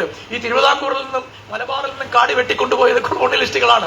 അതിനാണ് ഇവിടെ വന നിയമം തന്നെ കൊണ്ടുവന്നത്. ആദിവാസികൾ വനത്തിൽ പ്രവേശിച്ച് മരം വെട്ടരുത് എന്ന് നിയമം കൊണ്ടുവന്നത് നാട്ടുകാർക്ക് വനത്തിൽ പ്രവേശിച്ച് മരം വെട്ടാൻ അധികാരമില്ല എന്ന് കൊളോണിയലിസം നിയമം കൊണ്ടുവന്നത് ഈ മരം മുഴുവൻ വെട്ടി യൂറോപ്പിലേക്ക് അവരുടെ പ്രവർത്തനങ്ങൾക്ക് വിവിധ രാജ്യങ്ങളിലേക്ക് പുനർവിന്യസിക്കാൻ വേണ്ടിയാണ്. ഈ വിഭവങ്ങൾ എന്ത് വില കൊടുത്താണ് അവർ വാങ്ങിയത്? നാട്ടുരാജാക്കന്മാർക്ക് എന്തെങ്കിലും തുച്ഛമായ പണം കൊടുത്തിട്ടുണ്ടാവാം, ചില സ്ഥലത്ത് കൊടുക്കാതെയാണ് കൊണ്ടുപോയിട്ടുള്ളത്. അവരുടെ അധികാര പരിധിയിൽ വരുന്ന ഒന്നായി കൊണ്ടുപോയതാണ്. ഇങ്ങനെയാണ് യഥാർത്ഥത്തിൽ ഡേറ്റ ആദ്യം ചൂഷണം ചെയ്യപ്പെട്ടത്. നമ്മുടെ ഡേറ്റ, നമ്മുടെ യാതൊരു തരത്തിലുള്ള നമ്മൾ ദിവസവും പ്രവർത്തിക്കുന്ന, ഓരോ നിമിഷവും നമ്മൾ ചെയ്യുന്ന പ്രവൃത്തികളെ ഡാറ്റാവൽക്കരിച്ചുകൊണ്ട് യാതൊരു തരത്തിലുള്ള പ്രതിഫലവും തരാതെയാണ് യൂട്യൂബും ഫേസ്ബുക്കും ഗൂഗിളും ഒക്കെ തന്നെ ഉപയോഗിച്ചിരുന്നത്. അതിനുശേഷം മറ്റൊരു ഘട്ടത്തിൽ ഈ മത്സരം മൂർച്ഛിക്കുകയും ഇതൊരു സാച്ചുറേഷൻ പോയിന്റിലേക്ക് എത്തുകയും ആളുകൾ ഫേസ്ബുക്കും യൂട്യൂബും ഒക്കെ ഉപേക്ഷിക്കാൻ തുടങ്ങുകയും ചെയ്തപ്പോൾ, അല്ലെങ്കിൽ കണ്ടന്റ് ഉപയോഗിക്കുന്നതിന് ചില പരിമിതികൾ ഉണ്ടായപ്പോൾ അവർ നിശ്ചയിച്ചതാണ് ചെറുതായി പ്രതിഫലം കൊടുക്കാം എന്ന്. അങ്ങനെ പ്രതിഫലം കൊടുക്കുമ്പോൾ പോലും നിങ്ങളൊരു യൂട്യൂബ് ചാനൽ അമേരിക്കയിലാണ് രജിസ്റ്റർ ചെയ്യുന്നതെങ്കിൽ നിങ്ങൾക്ക് കിട്ടുന്ന പണമല്ല നിങ്ങൾ ഇന്ത്യയിലാണ് രജിസ്റ്റർ ചെയ്യുന്നതെങ്കിൽ കിട്ടുന്നത്. മാത്രവുമല്ല, നിങ്ങളുടെ യൂട്യൂബ് ചാനലിൽ നിന്ന്, റീൽസിൽ നിന്നും അവർക്ക് എന്ത് വരുമാനം കിട്ടുന്നു എന്നുള്ളത് അവർ ഒരിക്കലും തുറന്നു പറയുന്നില്ല. ഒരു തൊഴിലാളിക്ക് കൂലി കൊടുക്കുമ്പോൾ മുതലാളിയുടെ മൊത്തം ലാഭം എന്താണെന്ന് തൊഴിലാളിയോട് പറയുന്നില്ല. ഒരു കൂലി നിശ്ചയിച്ച് കൊടുക്കുകയാണല്ലോ ചെയ്യുന്നത്. എന്നതുപോലെ ഈ കൂലിയും ഈ നമ്മൾ ഉണ്ടാക്കുന്ന ഈ കണ്ടന്റിന്, ഉള്ളടക്കത്തിന്, ഈ ഉള്ളടക്കമാണ് അവരെ നിലനിർത്തുന്നത്. നമ്മൾ നിരന്തരം ഉണ്ടാക്കുന്ന ഉള്ളടക്കമാണ് അവരെ നിലനിർത്തുന്നത് എങ്കിൽ പോലും ആ ഉള്ളടക്കത്തിന് അർഹമായ വില നൽകുന്നില്ല. ആ അർത്ഥത്തിൽ ഡാറ്റ കൊളോണിയലിസം എക്സ്പ്ലോയിറ്റ് എന്ന് പറയുന്ന ആ മേഖലയിലേക്ക്, അതായത് ആദ്യത്തെ 2 ഘട്ടങ്ങൾ കഴിഞ്ഞ് എക്സ്പ്ലോർ, എക്സ്പാൻഡ് എന്നുള്ള 2 ഘട്ടങ്ങൾ കഴിഞ്ഞ് എക്സ്പ്ലോയിറ്റ് എന്നുള്ള ഘട്ടത്തിൽ അതിന്റെ മറ്റൊരു ഉയർന്ന ഘട്ടത്തിലേക്ക് എത്തിച്ചേർന്നിരിക്കുകയാണ് എന്നുള്ളതാണ് യാഥാർത്ഥ്യം. ഇത് വളരെ പ്രധാനപ്പെട്ട ഒരു കാര്യമാണ്. ഇതുകൊണ്ട് ഒന്ന്, ഇത്തരത്തിലുള്ള ഒരു ആഗോള സംവിധാനം നമുക്ക് പണം തരുന്നു എന്നുള്ളതിന്റെ പേരിൽ നീതിവത്കരിക്കപ്പെടുകയാണ്, അത് ലെജിറ്റിമൈസ് ചെയ്യപ്പെടുകയാണ്. അത് ശരിയായ ഒരു മാർഗമാണ് എന്ന് നമ്മളും അവരും ഒരുപോലെ കൈയടിച്ച് സമ്മതിക്കുകയാണ്. ഇതിൽ പ്രത്യേകിച്ച് ഭരണകൂടങ്ങൾക്കൊന്നും ചെയ്യാനില്ല. കാരണം ക്രോസ് ബോർഡർ ആണ് ഇതിന്റെ എല്ലാം നിലനിൽപ്പ് എന്ന് പറയുന്നത്. അപ്പൊ യഥാർത്ഥത്തിൽ ഭരണകൂടവുമായി ഈ പ്ലാറ്റ്ഫോം ക്യാപിറ്റലിസം എന്ത് ബന്ധമാണ് ഉണ്ടാക്കുന്നത്? അത് സാമ്രാജ്യത്വത്തിന്റെ ഏത് ഘട്ടത്തെയാണ് പ്രതിനിധാനം ചെയ്യുന്നത് എന്നുള്ളതിനെ കുറിച്ചിട്ടുള്ള ഒരു ചർച്ച ഇവിടെ അനിവാര്യമാവുകയാണ്. എന്താണ് ഭരണകൂടങ്ങളുമായുള്ള ബന്ധം? ഉദാഹരണത്തിന് നമുക്ക് ചൈനയുടെ കാര്യം എടുക്കാം. ചൈന ലോക മുതലാളിത്ത സമൂഹത്തിൽ ഏറ്റവും കൂടുതൽ വെറുക്കപ്പെടുന്ന പദമാണ് ചൈന. എന്തുകൊണ്ടാണെന്ന് വെച്ചാൽ ചൈന സ്വതന്ത്രമായി ഇതിനെ ചെറുക്കുന്നുണ്ട്. അപ്പൊ ഞാൻ ഈ പല സ്ഥലത്തും പറയാറുണ്ട്, ചൈനയ്ക്കുള്ളിലെ രാഷ്ട്രീയ വ്യവസ്ഥ, അവിടുത്തെ മനുഷ്യാവകാശ പ്രശ്നങ്ങൾ എന്നിവയെക്കുറിച്ചെല്ലാം എല്ലാവർക്കും വ്യാകുലതകളുണ്ട് എന്നെനിക്കറിയാം. വ്യാകുലതകൾ ഇല്ലാത്തവരായ ആരുമില്ല. അത്തരത്തിലാണോ ഒരു കമ്മ്യൂണിസ്റ്റ് സമൂഹം പ്രവർത്തിക്കേണ്ടത് എന്നുള്ളതിനെ കുറിച്ചുള്ള ചർച്ചകൾ നടക്കുന്നുണ്ട്. അത് രണ്ട് രീതിയിൽ നടത്താം. ഒന്ന്, വളരെ ആശയവാദപരമായ രീതിയിൽ വലതുപക്ഷ ചട്ടക്കൂടിനുള്ളിൽ ചൈനയുടെ ആന്തരിക പ്രശ്നങ്ങളെ കുറിച്ചുള്ള ചർച്ച നടത്താം. രണ്ട്, ഒരു മാർക്സിസ്റ്റ് രീതിയിൽ, മാർക്സിസ്റ്റ് സമീപനത്തിൽ, അത് അൽത്യൂസറൊക്കെ ഊന്നി പറഞ്ഞൊരു കാര്യമാണ്. സ്റ്റാലിനിസത്തെ കുറിച്ച് ചർച്ച ചെയ്യുമ്പോൾ അദ്ദേഹം പറഞ്ഞത്, സ്റ്റാലിനിസത്തെ കുറിച്ച് നിങ്ങൾക്ക് പല രീതിയിൽ ചർച്ച ചെയ്യാം, പക്ഷേ സ്റ്റാലിനിസത്തെ കുറിച്ച് ഒരു മാർക്സിസ്റ്റ് രീതിയിൽ ചർച്ച ചെയ്യുക എന്നുള്ളതാണ് ഏറ്റവും പ്രധാനപ്പെട്ട ഒരു കാര്യം. അതിനുള്ള പഴുതുള്ള ഒരു പ്രത്യയശാസ്ത്രമാണ് അല്ലെങ്കിൽ രാഷ്ട്രീയമാണ് മാർക്സത്തിലുള്ളത്. ഇത്തരം കാര്യങ്ങൾ ചർച്ച ചെയ്യാൻ കഴിയുന്ന ഒരു പ്ലാറ്റ്ഫോം ആ അർത്ഥത്തിൽ മാർക്സത്തിനുള്ളിൽ തന്നെ ഉണ്ട്. അതുകൊണ്ട് അത് അവിടെ നിൽക്കട്ടെ. ചൈന എന്തുകൊണ്ടാണ് യഥാർത്ഥ മുതലാളിത്ത രാജ്യങ്ങൾ ഒരു ഭീഷണിയായി കാണുന്നത്? ജപ്പാനെ ഭീഷണിയായി കാണാത്ത അമേരിക്ക എന്തിനാണ് ജപ്പാൻ ചെയ്യുന്ന അതേ കാര്യങ്ങൾ തന്നെ ചെയ്യുന്ന ചൈനയെ ഭീഷണിയായി കാണുന്നത്? യൂറോപ്യൻ യൂണിയൻ ചെയ്യുന്ന അതേ കാര്യങ്ങൾ ചെയ്യുന്ന ചൈനയെ, യൂറോപ്യൻ യൂണിയനെ ഒരു ഭീഷണിയായി കാണാത്ത അമേരിക്ക എന്തിനാണ് ഭീഷണിയായി കാണുന്നത്? അമേരിക്ക ചൈനയെ ഭീഷണിയായി കാണുകയും യൂറോപ്യൻ യൂണിയനെയും ജപ്പാനെയും ഭീഷണിയായി കാണാതിരിക്കുന്നു. ജപ്പാൻ അമേരിക്കയെയും യൂറോപ്യൻ യൂണിയനെയും ഭീഷണിയായി കാണുന്നില്ല. യൂറോപ്യൻ യൂണിയൻ അമേരിക്കയെയും ജപ്പാനെയും ഭീഷണിയായി കാണുന്നില്ല, എന്നാൽ ചൈനയെ ഭീഷണിയായി കാണുന്നു. ഇത് എന്താണെന്ന് ഇത് ചൈന ഈ മേഖലയിലേക്ക് ഇറങ്ങിയത് ഒരു സ്വതന്ത്ര അസ്തിത്വത്തോടു കൂടിയാണ്. സ്വതന്ത്ര അസ്തിത്വത്തോടു കൂടിയുള്ള ഈ പ്ലാറ്റ്ഫോം ക്യാപിറ്റലിസത്തെയും ഡാറ്റ കൊളോണിയലിസത്തെയും അതിന്റെ മുളയിൽ തന്നെ നിയന്ത്രിക്കാൻ ശ്രമിച്ചുകൊണ്ടാണ് ചൈന ഈ മേഖലയിലേക്ക് കടന്നു വന്നത്. അതാണ് ഇവിടുത്തെ ഏറ്റവും കാതലായ പ്രശ്നം. അങ്ങനെ ചെയ്യാനുള്ള അവകാശം, അത് മുമ്പ് പലപ്പോഴും ഞാൻ സൂചിപ്പിച്ചിട്ടുള്ള ഒരു കാര്യമാണ്. ഗൂഗിൾ ചൈനയിലേക്ക് വന്ന സമയത്ത് ചൈന ഗൂഗിളിനെ അവിടെ പ്രവേശിക്കാൻ അനുവദിച്ചില്ല. ഗൂഗിൾ ആണെങ്കിൽ മറ്റു സ്ഥലങ്ങളിലൊക്കെ ഞങ്ങൾ പ്രവേശിച്ചതുപോലെ പൂർണ്ണ സ്വാതന്ത്ര്യത്തോടു കൂടി ചൈനയിൽ പ്രവർത്തിക്കാനുള്ള അവകാശം ഞങ്ങൾക്കുണ്ടായിരിക്കണം എന്നാവശ്യപ്പെട്ടു. ഈ ടഗ് ഓഫ് വാർ, ഈ വടംവലി കുറച്ചു കാലം നീണ്ടുനിന്നു. അപ്പൊ അന്ന് നമ്മൾ പറയുന്ന ഒരു കാര്യം ഉണ്ടായിരുന്നു, ഇത് China's Google problem and Google's China problem എന്ന്. ഗൂഗിളിന്റെ ചൈന പ്രശ്നം, ചൈനയുടെ ഗൂഗിൾ പ്രശ്നം എന്ന് നമ്മൾ പറയുമായിരുന്നു. പക്ഷെ ഈ ചർച്ച എങ്ങനെയാണ് അവസാനിച്ചത്? ഈ ചർച്ച അവസാനിച്ചത് ഗൂഗിളിനോട് കാതലായ ഒരു ചോദ്യം ചൈന ചോദിച്ചു. നിങ്ങൾ രജിസ്റ്റർ ചെയ്തിരിക്കുന്ന അമേരിക്കയിലാണ്. നിങ്ങളുടെ രജിസ്ട്രേഷൻ അനുസരിച്ച് എന്തു ഡേറ്റയാണോ നിങ്ങളുടെ കയ്യിലുള്ളത് അത് അമേരിക്കൻ ഭരണകൂടം ചോദിച്ചാൽ കൊടുക്കാൻ നിങ്ങൾ ബാധ്യസ്ഥരല്ലേ? ഗൂഗിൾ പറഞ്ഞു ഞങ്ങൾ കൊടുക്കാൻ ബാധ്യസ്ഥരാണ്. പിന്നെ എന്ത് കോക്കനട്ടാണ് നിങ്ങൾ ഈ പറയുന്നത് എന്ന് ചൈന ചോദിച്ചതിന്റെ പശ്ചാത്തലത്തിലാണ് ഈ ഇക്വേഷൻ തന്നെ മാറുന്നത്. അങ്ങനെ വന്നപ്പോൾ നിങ്ങൾ അമേരിക്കൻ ഭരണകൂടത്തിന് കൊടുക്കാൻ തയ്യാറാണെന്ന് പറഞ്ഞ ആ ഡേറ്റ ഞങ്ങൾ ചോദിച്ചാലും തരണം എന്ന് ചൈന പറയുമ്പോൾ അത് മനുഷ്യാവകാശ ലംഘനവും, അമേരിക്ക ചോദിച്ചാൽ അത് കൊടുക്കുന്നത് ജനാധിപത്യവും ആകുന്നതാണ് ഇതിനകത്ത് ഏറ്റവും പ്രകടമായ പൊരുത്തക്കേട് എന്ന് പറയുന്നത്, വൈരുദ്ധ്യം എന്ന് പറയുന്നത്. ഇതാണ് ഞാൻ ചൈനയെ പൂർണ്ണമായിട്ടും അനുകൂലിക്കുന്ന ഒരാളല്ല എന്ന് എന്നെ വായിച്ചിട്ടുള്ളവർക്കറിയാം. പക്ഷേ ചൈനയെ അമേരിക്ക ഒരു പ്രതിയായി കാണുന്ന, ആഗോളതലത്തിൽ ഒരു പ്രതിയായി കാണുന്നതിന്റെ പശ്ചാത്തലം എന്ന് പറയുന്നത് ഇതാണ്. അതുപോലെ തന്നെ ചൈനയ്ക്ക് സ്വന്തമായി ഒരു വിചാറ്റ് എന്ന് പറയുന്ന ഒരു പ്ലാറ്റ്ഫോം ഉണ്ട്. ആ വിചാറ്റ് പലതും ലിങ്ക് ചെയ്തിട്ടുള്ളതാണ്. അങ്ങനെ പലതിനെയും ലിങ്ക് ചെയ്യുന്നതിനെ സാമ്രാജ്യത്വ ശക്തികളും മറ്റുള്ളവരും എതിർക്കുന്നത് അവിടെ ഏകാധിപത്യവും അവിടെ സ്വേച്ഛാധിപത്യവും സമഗ്രാധിപത്യവും നിലനിൽക്കുന്നു എന്ന് പറഞ്ഞാണ്. എന്നിട്ട് ഈ പ്ലാറ്റ്ഫോമുകൾ എന്താണ് ചെയ്യുന്നത്? ഈ പ്ലാറ്റ്ഫോമുകൾ ചെറുകിട രാജ്യങ്ങൾ, ആഫ്രിക്കയിലടക്കം മറ്റു രാജ്യങ്ങളിലടക്കം ഇതേ രീതിയിലാണ്. ഇപ്പോൾ ആഫ്രിക്ക എന്ന് പറഞ്ഞാൽ ഫേസ്ബുക്കിനെ സംബന്ധിച്ചിടത്തോളം ഫേസ്ബുക്ക് നിയന്ത്രിക്കുന്ന 30 ആഫ്രിക്കൻ രാജ്യങ്ങളാണുള്ളത്. 30 ആഫ്രിക്കൻ രാജ്യങ്ങളുടെ മേളിൽ ഏതാണ്ട് സമ്പൂർണ്ണമായ ഇന്റർനെറ്റ് ആധിപത്യം ഫേസ്ബുക്ക് ചെലുത്തുകയാണ്. ഇന്ത്യയിലും ആ ആധിപത്യം ചെലുത്താനായിട്ടൊരു ചെറിയ ശ്രമം ഫേസ്ബുക്ക് നടത്തി. ഇവിടുത്തെ സ്വതന്ത്ര സോഫ്റ്റ്വെയർ ആക്ടിവിസ്റ്റുകളാണ് ശക്തിയുക്തം സമരം ചെയ്ത് അതിനെ, അതുപോലെ പ്രതിപക്ഷ പാർട്ടികളും ഒക്കെ ഉണ്ടായിരുന്നു, ചെറുത്താണ് അതിനെ പരാജയപ്പെടുത്തിയത്. പക്ഷെ ആഫ്രിക്കയിൽ അത്തരത്തിലുള്ള പ്രതിരോധം ഉണ്ടാകാതിരുന്നത് കൊണ്ട് തന്നെ ഇന്നവിടെ വലിയ നിയന്ത്രണം ഈ കാര്യത്തിൽ എന്ത് ആഫ്രിക്കക്കാർ കാണണം കാണണ്ട ഇന്റർനെറ്റിൽ എന്നുള്ളത് തീരുമാനിക്കാനുള്ള അവകാശം ഫേസ്ബുക്കിനെ കിട്ടിയിരിക്കുകയാണ്. ഇതുപോലെ പല തലങ്ങളിലും. ഇനി മറ്റൊന്ന്, ഏറ്റവും പ്രധാനപ്പെട്ട ഒരു കാര്യം നമ്മുടെ ആരോഗ്യ ഡേറ്റ. നമ്മളിപ്പോൾ പലപ്പോഴും നമ്മൾ ഈ ആരോഗ്യവുമായി ബന്ധപ്പെട്ട ആപ്പുകൾ ഉപയോഗിക്കാറുണ്ട്, വാച്ചുകൾ ഉപയോഗിക്കാറുണ്ട്. ഇതിനെല്ലാം ഉള്ള ഒരു നിയന്ത്രണം എന്ന് പറയുന്നത് ഈ ഡേറ്റ എല്ലാം തന്നെ വളരെ അടുത്ത കാലത്തുണ്ടായ ഒരു ഉദാഹരണം, ഒരു കമ്പനി അതിന്റെ ജോലിക്കാർക്ക് അവരുടെ ഹെൽത്ത് നിയന്ത്രിക്കുന്നതിന് വേണ്ടിയും സഹായകമായ രീതിയിൽ ഒരു ആപ്പ്, ഒരു ഉപകരണം നൽകി. ഈ ഉപകരണം നൽകിയ ആളുകളെല്ലാം വളരെ സന്തോഷത്തോടെ ഉപയോഗിച്ചു. അവരുടെ ഹെൽത്തൊക്കെ അവർ ചെക്ക് ചെയ്യാൻ തുടങ്ങി. അവരെല്ലാം വളരെ ആരോഗ്യ ബോധ്യങ്ങളുള്ള വ്യക്തികളായി മാറി, ബോധവാന്മാരായി, ബോധവതികളായി മാറി. പക്ഷേ അത് കഴിഞ്ഞ് സംഭവിച്ചെന്താ വെച്ചാൽ കമ്പനി ഒരു അനൗൺസ്മെന്റ് നടത്തിയാണ്, നിങ്ങളുടെ എല്ലാം ആരോഗ്യം പരിഗണിച്ച് ഇനി മുതൽ ഇതായിരിക്കും ഇവിടുത്തെ ജോലിക്രമം എന്ന്. ഇവരുടെ എല്ലാം ആരോഗ്യം പ്രമാണിച്ച് എന്ന് പറഞ്ഞ് അതിനെ അടിസ്ഥാനമാക്കി ഒരു ജോലിക്രമം നിശ്ചയിക്കാൻ ഈ കമ്പനിയെ പ്രാപ്തമാക്കിയത് ഇതിൽ നിന്നുള്ള ഡേറ്റ നേരെ പോയിരുന്നത് കമ്പനിയിലേക്കാണ് എന്നുള്ളത് കൊണ്ടായിരുന്നു. എന്ന് മാത്രവുമല്ല, ഈ ഡേറ്റ പോകുന്നത് ഇന്ന് നമ്മൾ കാണുന്ന, ഇപ്പോ മാർസ് പറഞ്ഞിട്ടല്ലോ, ഈ മുതലാളിത്തം നിലനിൽക്കുന്നത് ഡയറക്റ്റ് ഫിക്സഡ് ക്യാപിറ്റൽ ഉണ്ടാക്കിയിട്ട് കൂടിയാണ്. ഡയറക്റ്റ് ഫിക്സഡ്, ഈ ഫാക്ടറികളും അതുപോലെ അത് വലിയൊരു കോൺസെപ്റ്റാണ് ഈ ഡയറക്റ്റ് ഫിക്സഡ് ക്യാപിറ്റൽ എന്നുള്ളത്. ഈ പ്ലാറ്റ്ഫോം സാമ്രാജ്യത്തുമായി ബന്ധപ്പെട്ട് പലരും ചോദിക്കാറുണ്ട്, എവിടെയാണ് ഡയറക്റ്റ് ഫിക്സഡ് ക്യാപിറ്റൽ? നിങ്ങളുടെ മാർസം ഒക്കെ അപ്രസക്തമാകുന്നില്ലേ? ഈ ഡയറക്റ്റ് ഫിക്സഡ് ക്യാപിറ്റൽ എവിടെ? പിന്നെ ഈ ക്ലൗഡ് എന്ന് പറയുന്നത് എന്താണ്? ഈ പ്ലാറ്റ്ഫോം ക്യാപിറ്റലിന്റെ ഡയറക്റ്റ് ഫിക്സഡ് ഇൻവെസ്റ്റ്മെന്റ് ആണ്, ക്യാപിറ്റലാണ് ഈ ക്ലൗഡ് എന്ന് പറയുന്നത്, ഈ ആപ്പുകൾ എന്ന് പറയുന്നത്, ക്ലൗഡ് സെർവേഴ്സ് എന്ന് പറയുന്നത്. കാരണം മുഴുവൻ ഡേറ്റയും സമാഹരിക്കുന്ന അവിടെയാണ്. നമ്മളിപ്പോ ഈ ആമസോൺ വെബ് സർവീസ് എന്ന് പറയുന്ന ഒരു ക്ലൗഡ് ഉണ്ട്.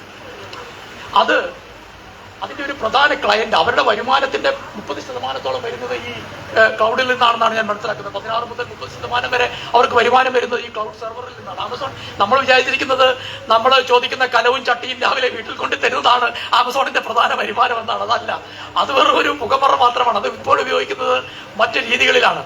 ഇതിന്റെ പ്രധാനപ്പെട്ട ഒരു ക്ലയന്റ് ആരാണെന്നറിയാം? ഈ ആമസോൺ വെബ് സർവീസിന്റെ പ്രധാനപ്പെട്ട ക്ലയന്റ് CIA ആണ്. അതെങ്ങനെയാണ് CIA ക്ലയന്റ് ആവുന്നത്? നമ്മൾ വിചാരിക്കും ആ ഡേറ്റ വാങ്ങിച്ചുകൊണ്ട് മാത്രമാണെന്ന്. അല്ല, CIAയുടെ ഡേറ്റ സേവ് ചെയ്തിരിക്കുന്നതും ആമസോണിന്റെ ഈ ക്ലൗഡിലാണ്. അപ്പോ ഈ കോർപ്പറേറ്റും ഭരണകൂടവും തമ്മിൽ ഉണ്ടാക്കിയിരിക്കുന്ന കവനന്റ് യൂറോപ്പിൽ പണ്ട് ക്രിസ്തുമതവും ഭരണകൂടവും തമ്മിൽ ഉണ്ടാക്കിയ കവനന്റിനേക്കാൾ പാപനിർഭരമായ ഒന്നാണ്. അതിനേക്കാൾ പാപനിർഭരമായ ഒരു കവനന്റാണ് യഥാർത്ഥത്തിൽ യൂറോപ്യൻ ഭരണകൂടങ്ങളും അമേരിക്കൻ ഭരണകൂടവും ഈ പ്ലാറ്റ്ഫോം ക്യാപിറ്റലിസവുമായി ഉണ്ടാക്കിയിട്ടുള്ളത്. അത്രയ്ക്ക് സ്വാധീനമാണ് ഇവയുടെ മുകളിൽ ഇപ്പോൾ. ഇപ്പൊ പലപ്പോഴും നമ്മളറിയാം, ഫേസ്ബുക്ക് മുതലാളിയെ സെനറ്റർമാർ വിളിക്കുന്നു, ചോദ്യം ചെയ്യുന്നു എന്നൊക്കെ. അതിനൊക്കെ ഉപരിയായിട്ട്, അതൊക്കെ വളരെ അതിന്റെ ഫ്രിഞ്ചിൽ നടക്കുന്ന കാര്യങ്ങളാണ്. അതിനുപരിയായിട്ട് ഈ ഡേറ്റയുടെ മുകളിൽ കോർപ്പറേറ്റുകൾക്കുള്ള അധികാരം, അതുപോലെ തന്നെ ഗവൺമെന്റ് ഡേറ്റയുടെ മുകളിൽ കോർപ്പറേറ്റുകൾക്കുള്ള അധികാരം. ഗവൺമെന്റിന് കോർപ്പറേറ്റ് ഡേറ്റയുടെ മുകളിലുള്ള അധികാരം കോർപ്പറേറ്റുകൾക്ക് വേണമെങ്കിൽ വിട്ടുകൊടുക്കാം. 2, ഗവൺമെന്റ് ഡേറ്റയുടെ മേളിൽ കോർപ്പറേറ്റുകൾക്കുള്ള അധികാരം. ഇപ്പൊ ആധാർ പോലെയുള്ള നമ്മുടെ ഡേറ്റ, അതിനു മുകളിൽ കോർപ്പറേറ്റുകൾക്ക് കിട്ടുന്ന അധികാരം എന്ന് പറയുന്നത് ആണ് ഈ പുതിയ ആഗോള ക്രമത്തിന്റെ അടിസ്ഥാനമായി വരുന്ന പ്രോട്ടോകോൾ എന്ന് പറയുന്നത്. അതായത് ഈ ഭരണകൂടങ്ങളും കോർപ്പറേറ്റുകളും തമ്മിൽ മുമ്പ് നമ്മൾ ലോക മുതലാളിത്ത ക്രമത്തിൽ കണ്ടിട്ടില്ലാത്ത തരത്തിലുള്ള ഒരു സവിശേഷമായ ബന്ധം ഉരുത്തിരിയുന്നു. ആ സവിശേഷമായ ബന്ധം കൊടുക്കൽ വാങ്ങലുകൾ അടിസ്ഥാനപ്പെടുത്തിയാണ്. മുമ്പും നമുക്കറിയാം അത്തരത്തിലുള്ള കൊടുക്കൽ വാങ്ങലുകൾ ഉണ്ട്. പക്ഷെ കൊടുക്കൽ വാങ്ങലുകൾ ഉണ്ട് എന്ന് പറയുമ്പോൾ, ഇപ്പൊ ലോക വ്യാപാര സംഘടനയുടെ കാര്യം ഞാൻ പറഞ്ഞു. അത് വന്നപ്പോൾ അവരെന്താ പറഞ്ഞത്? അവർ പറഞ്ഞത് ഒരു രാജ്യത്തിന് ഒരു വോട്ട്. ഇത് ലോകബാങ്ക് പോലെയല്ല, എല്ലാവരും ജനാധിപത്യപരമായി തീരുമാനിക്കുന്നു. നിങ്ങൾക്കറിയാം, ജനാധിപത്യപരമായി തീരുമാനിക്കുകയാണെങ്കിൽ ചൈനയ്ക്ക് തിരിച്ച് ലോക വ്യാപാര സംഘടനയിൽ വരണം എന്ന ആഗ്രഹം ഉണ്ടായപ്പോൾ, ലോക വ്യാപാര സംഘടന 90-ൽ രൂപീകരിച്ചപ്പോൾ ചൈന തിരിച്ചു വരേണ്ടി വന്നതിനെ കുറിച്ച് തെറ്റിദ്ധാരണയുണ്ട്. അപ്പൊ പലരും പറഞ്ഞത് 1949-ൽ ഇതിന്റെ സ്ഥാപിത അംഗമായിരുന്ന ചൈന വിപ്ലവത്തിന് ശേഷം ലോക വ്യാപാര സംഘടനയിൽ വിട്ടുപോയി എന്നാണ് പലരും പറയുന്നത്. പക്ഷെ യഥാർത്ഥത്തിൽ സംഭവിച്ചത് അതല്ല. അത് നമ്മൾ പലപ്പോഴും മനസ്സിലാക്കാതെയാണ് അത്തരത്തിലുള്ള വിമർശനം ചൈനയ്ക്ക് എതിരെ വെക്കുന്നത്. ഞാൻ പറയുന്നത്, ചൈനയെ നിങ്ങൾക്ക് വിമർശിക്കാം, പക്ഷേ സത്യസന്ധമായ വിമർശനമായിരിക്കണം എന്നുള്ളതാണ്. അല്ലാതെ ചൈനയെ വിമർശിക്കേണ്ട എന്ന് ഞാൻ പറയില്ല, നമ്മളും വിമർശിക്കാറുണ്ട്. ഇത് ചൈനയിൽ വിപ്ലവം നടന്ന സമയത്ത് ചിയാങ് കൈഷക്ക് ഞാനാണ് ചൈന എന്ന് പറഞ്ഞ് തൈവാനിലേക്ക് പലായനം ചെയ്തു. അങ്ങനെ പലായനം ചെയ്ത സമയത്ത് ചിയാങ് കൈഷക്ക് ചെയ്ത ഒരു കാര്യം, യഥാർത്ഥ ചൈനയായ ഞാൻ ഇതാ ലോക വ്യാപാര സംഘടനയിൽ നിന്ന് പിൻവാങ്ങുന്നു എന്ന് പ്രഖ്യാപിച്ചു. ചൈന എവിടെ കിടക്കാണ്? ചൈന ആരും കൊണ്ടുപോയിട്ടില്ല. ചൈനയിൽ കമ്മ്യൂണിസ്റ്റ് ഗവൺമെന്റ് വന്നു, സോഷ്യലിസ്റ്റ് ഗവൺമെന്റ് വന്നു. ഗവൺമെന്റ് വന്നപ്പോൾ ചൈന സ്വാഭാവികമായിട്ടും നമ്മൾ ഇതിന്റെ സ്ഥാപകാംഗമാണല്ലോ എന്ന് പറഞ്ഞപ്പോൾ അവർ പറഞ്ഞു, ഇല്ല, നിങ്ങൾ ഇതിൽ നിന്ന് പിൻവിട്ടു പോയി എന്ന് പറഞ്ഞു. ഞങ്ങൾ എപ്പോൾ പിൻവലിച്ചു? ഞങ്ങൾ ഇപ്പോഴും ഇവിടെ ഉണ്ടല്ലോ എന്ന് പറഞ്ഞപ്പോൾ, അല്ല, ചിയാങ് കൈഷക്കിനെയാണ് ഞങ്ങൾ യഥാർത്ഥ ചൈനയായി അംഗീകരിച്ചിരിക്കുന്നത്. തായ്വാനിൽ ഒളിവിൽ കഴിയുന്ന അല്ലെങ്കിൽ പലായനം ചെയ്ത ചിയാങ് കൈഷക്കാണ് യഥാർത്ഥ ചൈന. അദ്ദേഹം ഇതിൽ നിന്ന് വിട്ടുപോയത് കൊണ്ട് നിങ്ങളെ ഇനി പ്രവേശിപ്പിക്കുകയില്ല എന്ന് പറഞ്ഞത് 1-2 വർഷമല്ല, 35 വർഷമാണ്.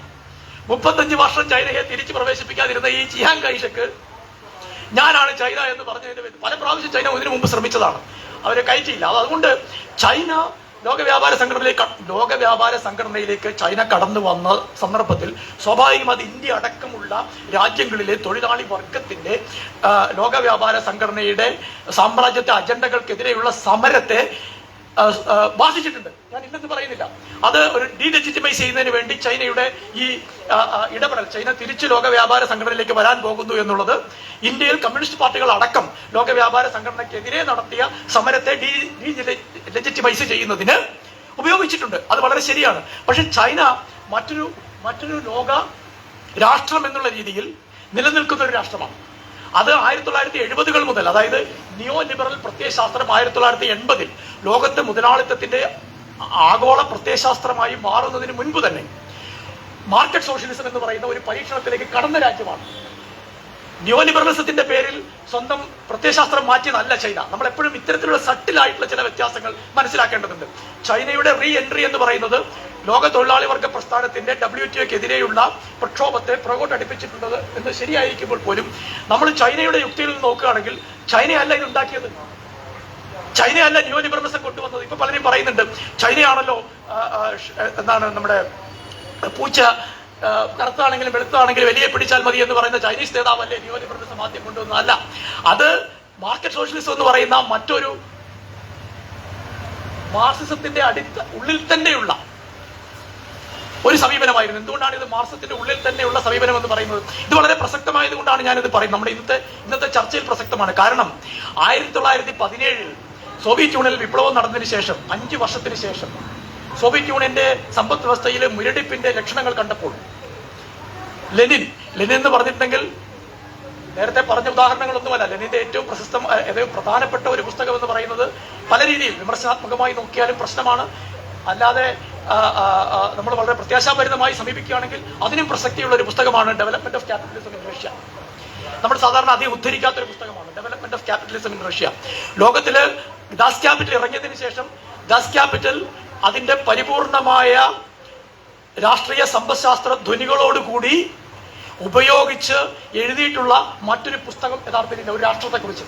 അപ്പൊ ഇന്ത്യയെക്കുറിച്ച് നമുക്ക് അങ്ങനെ ഒരു പുസ്തകമില്ല. യൂറോപ്പിലെ പല രാജ്യങ്ങളെ കുറിച്ചും അങ്ങനെ മോറിസ് ഡോബിന്റെ ഒക്കെ പുസ്തകങ്ങൾ ഉണ്ടെങ്കിൽ പോലും ലെനിൻ ഉപയോഗിച്ചത്ര സൂക്ഷ്മമായി ദാസ് ക്യാപിറ്റലിലെ പരികല്പനകൾ ഉപയോഗിച്ച് ഒരു രാഷ്ട്രത്തിന്റെ മുതലാളിത്ത വളർച്ചയെക്കുറിച്ച് പഠിച്ചിട്ടുള്ള ഏക പുസ്തകം ഇന്നും ലെനിൻ എഴുതിയ development of capitalism in Russia. അത് എഴുതിയ ലെനിനെ സംബന്ധിച്ചിടത്തോളം അതെങ്ങനെയാണ് എഴുതുന്നത്? ഗ്രാമീണ മേഖലയിൽ പോലുമുള്ള വേജ് ലേബർ റിലേഷൻഷിപ്പിന്റെ വളർച്ച, ചെറുകിട മുതലാളിത്തത്തിന്റെ വളർച്ച, വൻകിട മുതലാളിത്തത്തിന്റെ വളർച്ച, ഇതെല്ലാം സൂക്ഷ്മമായി പരിശോധിച്ച് അവിടെ നിലനിരുന്ന മാർക്സ് തന്നെ ഒരു ഘട്ടത്തിൽ പൂർണ്ണമായും അംഗീകരിച്ചിരുന്ന ഈ കോമൺ പ്രോപ്പർട്ടി എന്ന് പറയുന്ന ഒപ്ഷന എന്ന് പറയുന്ന കോമൺ പ്രോപ്പർട്ടിയെ നിരാകരിച്ചുകൊണ്ട്, അവിടെയാണ് മാർക്സിന്റെ ഒരു നിഗമനവുമായി ലെനിൻ പൂർണ്ണമായിട്ടും വിഘടിക്കുന്നത്. മാർക്സ് പ്രാമാണ്യം നൽകിയത് ഈ ഓപ്ഷനകളെ സാമൂഹ്യവൽക്കരിക്കുക എന്നുള്ളതിനായിരുന്നു. പേരാ സൊസിലോവിച്ചിനുള്ള കത്തിൽ മാർക്സ് പറയുന്നുണ്ട്, ഈ വ്യാവസായിക വിപ്ലവത്തിന് പോകുന്നതിന് പകരം ഈ കോമൺ പ്രോപ്പർട്ടി സാമൂഹിക, അതായത് ഇന്നത്തെ പൊതു ഉടമസ്ഥതയിലുള്ള ഭൂമി, അതാണ് പരികല്പനകൾ ഏറ്റവും പ്രധാനമാണ് മാർക്സത്തിൽ എന്ന് പറയുന്നത്. മാർക്സ് 2 പരികല്പനകളാണ് അവിടെ ഉപയോഗിക്കുന്നത്. ഒന്ന്, പൊതു ഉടമസ്ഥതയിലുള്ള ഭൂമിയെ സോഷ്യലിസ്റ്റ് ഉടമസ്ഥതയിലുള്ള ഭൂമിയാക്കണമെന്നാണ് മാർക്സ് പറഞ്ഞത്. അതായത് പൊതു ഉടമസ്ഥത എന്ന് പറഞ്ഞാൽ അതിനർത്ഥം സോഷ്യലിസ്റ്റ് ഉടമസ്ഥത എന്നല്ല എന്നാണ് നമ്മൾ മനസ്സിലാക്കേണ്ടത്. ഇത് രണ്ടും തമ്മിലുള്ള അടിസ്ഥാനപരമായ വ്യത്യാസത്തിൽ ഊന്നിക്കൊണ്ട് പൊതു ഉടമസ്ഥതയിലേക്ക്. പക്ഷേ ലെനിൻ അടക്കമുള്ള അവിടുത്തെ കമ്മ്യൂണിസ്റ്റ് വിപ്ലവകാരികൾ ആ മാർക്സിന്റെ നിർദ്ദേശമല്ല സ്വീകരിച്ചതെന്ന് നമുക്കറിയാം. അവർ വ്യാവസായിക തൊഴിലാളികളെയാണ് സംഘടിപ്പിക്കാൻ തീരുമാനിച്ചത്. റഷ്യയുടെ സ്വന്തമായ ചരിത്രമാണ്. അതിനെപ്പറ്റി വിധിന്യായം പ്രകടിപ്പിക്കാൻ ഞാൻ മുതിരുന്നില്ല. പക്ഷെ അത് അവരുടെ തീരുമാനമായിരുന്നു. ആ തീരുമാനം ശരിയോ തെറ്റോ എന്നുള്ളത് നമുക്ക് പിന്നീട് ചർച്ച ചെയ്യാവുന്നതാണ്. പക്ഷെ ഇത് എഴുതിയ ലെനിനെ സംബന്ധിച്ചിടത്തോളം മുതലാളിത്ത വളർച്ച ഒരു ഘട്ടത്തിൽ എത്തിനിരുന്ന റഷ്യ കഴിഞ്ഞ 5 വർഷത്തെ സോഷ്യലിസ്റ്റ് വളർച്ചയുടെ ഭാഗമായി എങ്ങോട്ടാണ് പോകുന്നത് എന്ന് സൂക്ഷ്മമായി തിരിച്ചറിയുകയും മുതലാളിത്ത അംശങ്ങളുള്ള അല്ലെങ്കിൽ മുതലാളിത്ത ലംഘനങ്ങളുള്ള ഒരു സാമ്പത്തിക സമ്പ്രദായം തൽക്കാലത്തേക്കെങ്കിലും തിരിച്ചു കൊണ്ടുവരേണ്ടതുണ്ട് എന്ന് തോന്നിയത് കൊണ്ടാണ് അദ്ദേഹം NEP ന്യൂ ഇക്കണോമിക് പോളിസി കൊണ്ടുവരുന്നത്. ആ NEP-യിൽ പറഞ്ഞ കാര്യങ്ങളാണ് യഥാർത്ഥത്തിൽ ചൈന 1970-കളിൽ ഈ മാർക്കറ്റ് സോഷ്യലിസം എന്നുള്ള പരികല്പനയിലേക്ക് പരാവർത്തനം ചെയ്യുന്നത്, അല്ലാതെ പുതിയ കാര്യങ്ങളല്ല. ലെനിൻ എന്താണോ ന്യൂ ഇക്കണോമിക് പോളിസി 1922-ൽ പറഞ്ഞത്, ആ ന്യൂ ഇക്കണോമിക് പോളിസിയാണ് പിന്നീട് ലെനിൻ മരിച്ചതിന് ശേഷം സ്റ്റാലിൻ വന്ന സമയത്ത് ഭരണത്തിൽ വെക്കപ്പെട്ടത്. അത് ഉപയോഗിച്ചു എന്നുള്ളത് വളരെ പ്രധാനപ്പെട്ട ഒരു കാര്യമാണ്. അപ്പൊ അതുകൊണ്ട് ചൈനയെ സംബന്ധിച്ചിടത്തോളം ഈ പ്രതിരോധം, അതായത് ഈ പ്ലാറ്റ്ഫോം ക്യാപിറ്റലിസ്റ്റിനെതിരെയുള്ള പ്രതിരോധം അതിന്റെ തന്നെ നാണയത്തിലായിരുന്നു എന്നുള്ളതാണ് പ്രശ്നം. ഇപ്പം ആലിബാബ പോലെയുള്ള സംവിധാനങ്ങൾ, വീചാറ്റ് പോലെയുള്ള സംവിധാനങ്ങൾ, അവരുടെ തന്നെ പേവാളുകൾ, ഇതെല്ലാം കൊണ്ട് സമഗ്രമായ ഒരു സാമ്രാജ്യത്വ പ്രതിരോധം ചൈന സൃഷ്ടിച്ചിട്ടുണ്ട്. അത് സ്വാഭാവികമായിട്ട്. പക്ഷെ ഇതിനുള്ള പ്രശ്നം എന്താണെന്ന് വെച്ചാൽ ചൈന അത് ചെയ്യുന്നത് ഇതേ രീതികൾ ആവർത്തിച്ചുകൊണ്ടാണ് ചൈനീസ് ജനതയെ സംബന്ധിച്ചിടത്തോളം അവിടെ കൂടുതൽ സ്വാതന്ത്ര്യം കിട്ടുന്നില്ല. മുതലാളിത്തത്തിന്റെ സാമ്രാജ്യത്തിന്റെ പിടിയിൽ നിന്ന് അവർ മോചിതരാകുന്നുണ്ടെങ്കിൽ പോലും ഭരണകൂടം പിടിമുറുക്കുന്ന ഒരു സാഹചര്യം നിലനിൽക്കുന്നത്. അത് ഈ പ്ലാറ്റ്ഫോമിന്റെ ഒരു പ്രത്യേകതയാണ്. അതായത് അനുദിനം ലോകത്തെ ജനാധിപത്യ ക്രമത്തിൽ നിന്ന് വഴിതെറ്റിക്കുന്ന ചൈനയിലെ പരിമിതമായ ജനാധിപത്യ സംവിധാനങ്ങളെ പോലും ഒരുപക്ഷെ വഴിതെറ്റിക്കാൻ കെൽപ്പുള്ള രീതിയിലാണ് ഈ സാങ്കേതിക വിദ്യ വളരുന്നത്. ഈ സാങ്കേതിക വിദ്യയുടെ നിലനിൽപ്പ് അങ്ങനെയാണ്. അതായത് നമ്മുടെ ശ്വാസം പോലും ഡേറ്റയായി മാറുന്ന, നമ്മൾ ശ്വാസം വിട്ടാലും ഇല്ലെങ്കിലും അത് ഡേറ്റയായി മാറുന്ന, മരിച്ചാൽ മരണം ഡേറ്റയായി മാറുന്ന, വയറുവേദന വന്നാൽ വയറുവേദന ഡേറ്റയായി മാറുന്ന, ആ ഡേറ്റ പല വിധത്തിൽ നമുക്കെതിരെ തന്നെ ഉപയോഗിക്കുന്ന ഒരു സംവിധാനമായി ഈ സാങ്കേതിക സംവിധാനം പടർന്ന് പന്തലിച്ചു നിൽക്കുകയാണ്. അതുകൊണ്ടാണ് ഇതിനെ പ്ലാറ്റ്ഫോം മുതലാളിത്തം എന്നും പ്ലാറ്റ്ഫോം സാമ്രാജ്യത്വം എന്നും നമ്മൾ വിളിക്കുന്നത്. മറ്റൊരു കാര്യം എന്ന് പറയുന്നത് ഈ ഇത്തരം പ്രവർത്തനങ്ങളിലെല്ലാം തന്നെ അന്തർലീനമായിരിക്കുന്ന ഒരു കാര്യം ഇതിന്റെ രാഷ്ട്രീയ സമ്പദ്ശാസ്ത്രമാണ്. ഈ രാഷ്ട്രീയ സമ്പദ്ശാസ്ത്രം അനുദിനം എന്നോണം ഈ പ്ലാറ്റ്ഫോമുകളെ ഭരണകൂടത്തിന് മുകളിൽ സ്വാധീനം ചെലുത്താൻ കഴിവുള്ള എൻറ്റിറ്റികളായിട്ട് മാറ്റുന്നു. അതേസമയം തന്നെ അവരുടെ ലാഭ നിർമ്മാണ പ്രവർത്തനങ്ങളിൽ അവരെങ്ങനെയാണോ ലാഭം ഉണ്ടാക്കുന്നത് അതിന്റെ മുകളിൽ യാതൊരു തരത്തിലുള്ള നിയന്ത്രണവും ഭരണകൂടങ്ങൾക്ക് ഇല്ലാതാവും. ഇപ്പോൾ ഉദാഹരണത്തിന് ഈ ആപ്പിളിന്റെയൊക്കെ ടാക്സ് ഇവേഷൻ, അതായത് ചില പ്രത്യേക ഐലൻഡുകളിൽ പോയി അവർ കമ്പനി രജിസ്റ്റർ ചെയ്യുന്നത് കൊണ്ട് അവരുണ്ടാക്കുന്ന ഈ ടാക്സ് വെട്ടിപ്പ് എന്ന് പറയുന്നത് ചില രാജ്യങ്ങളുടെ അവർ വെട്ടിക്കുന്ന ടാക്സ്, ഞാൻ പറയുന്നത് അവരുടെ മൊത്തത്തിലുള്ള ലാഭമല്ല, ആപ്പിൾ വെട്ടിക്കുന്ന ടാക്സ് എന്ന് പറയുന്നത് പല രാജ്യങ്ങളുടെയും ദേശീയ വരുമാനത്തെക്കാൾ കൂടുതലാണ്. ഒരു ചെറിയ ഐലൻഡിൽ അവർക്ക് വെട്ടിക്കാൻ കഴിയുന്ന ടാക്സ് എന്ന് പറയുന്നത് പോലും ഇതിങ്ങനെ ചെയ്യാൻ കഴിയുന്ന ഒരാഗോള സംവിധാനം നിലനിർത്തുക. അനുനിമിഷം എന്നോണം ഭരണകൂടങ്ങളെ ഇതിന്റെ അജ്ഞാനവർത്തകളായിട്ട് മാറ്റും. അങ്ങനെ ഇപ്പൊ ട്രംപാണ് വില്ലൻ എന്നാണ് എല്ലാവരും പറയുന്നത്. യഥാർത്ഥത്തിൽ ട്രംപ് അല്ല വില്ലൻ എന്നാണ് സൂക്ഷ്മമായി നമ്മൾ പരിശോധിച്ചാൽ നമുക്ക് മനസ്സിലാക്കുക. ട്രംപ് യഥാർത്ഥത്തിൽ ചെയ്യുന്നത് ഇത് ഉണ്ടാക്കുന്ന ഒരു കൺഫ്യൂഷൻ, ഇത് ഉണ്ടാക്കുന്ന ഒരു ക്രൈസിസ്, ഈ ക്രൈസിസിനെ അമേരിക്കൻ മുതലാളിത്തത്തിന് മുതലെടുക്കാൻ സാധിക്കുകയും അങ്ങനെ അമേരിക്കൻ മുതലാളിത്തം അതിനെ മുതലെടുത്ത് കഴിഞ്ഞാൽ, അമേരിക്കൻ കമ്പനികൾ അതിനെ മുതലെടുത്ത് കഴിഞ്ഞാൽ ആ മുതലെടുപ്പിനെ യൂറോപ്യൻ യൂണിയനും ജപ്പാനുമായി വീതം വെച്ചുകൊണ്ട് പുതിയ ഒരു ആഗോള സംവിധാനത്തിലേക്ക് ലോകത്തെ മാറ്റാൻ കഴിയും എന്നുള്ള ഡിജിറ്റൽ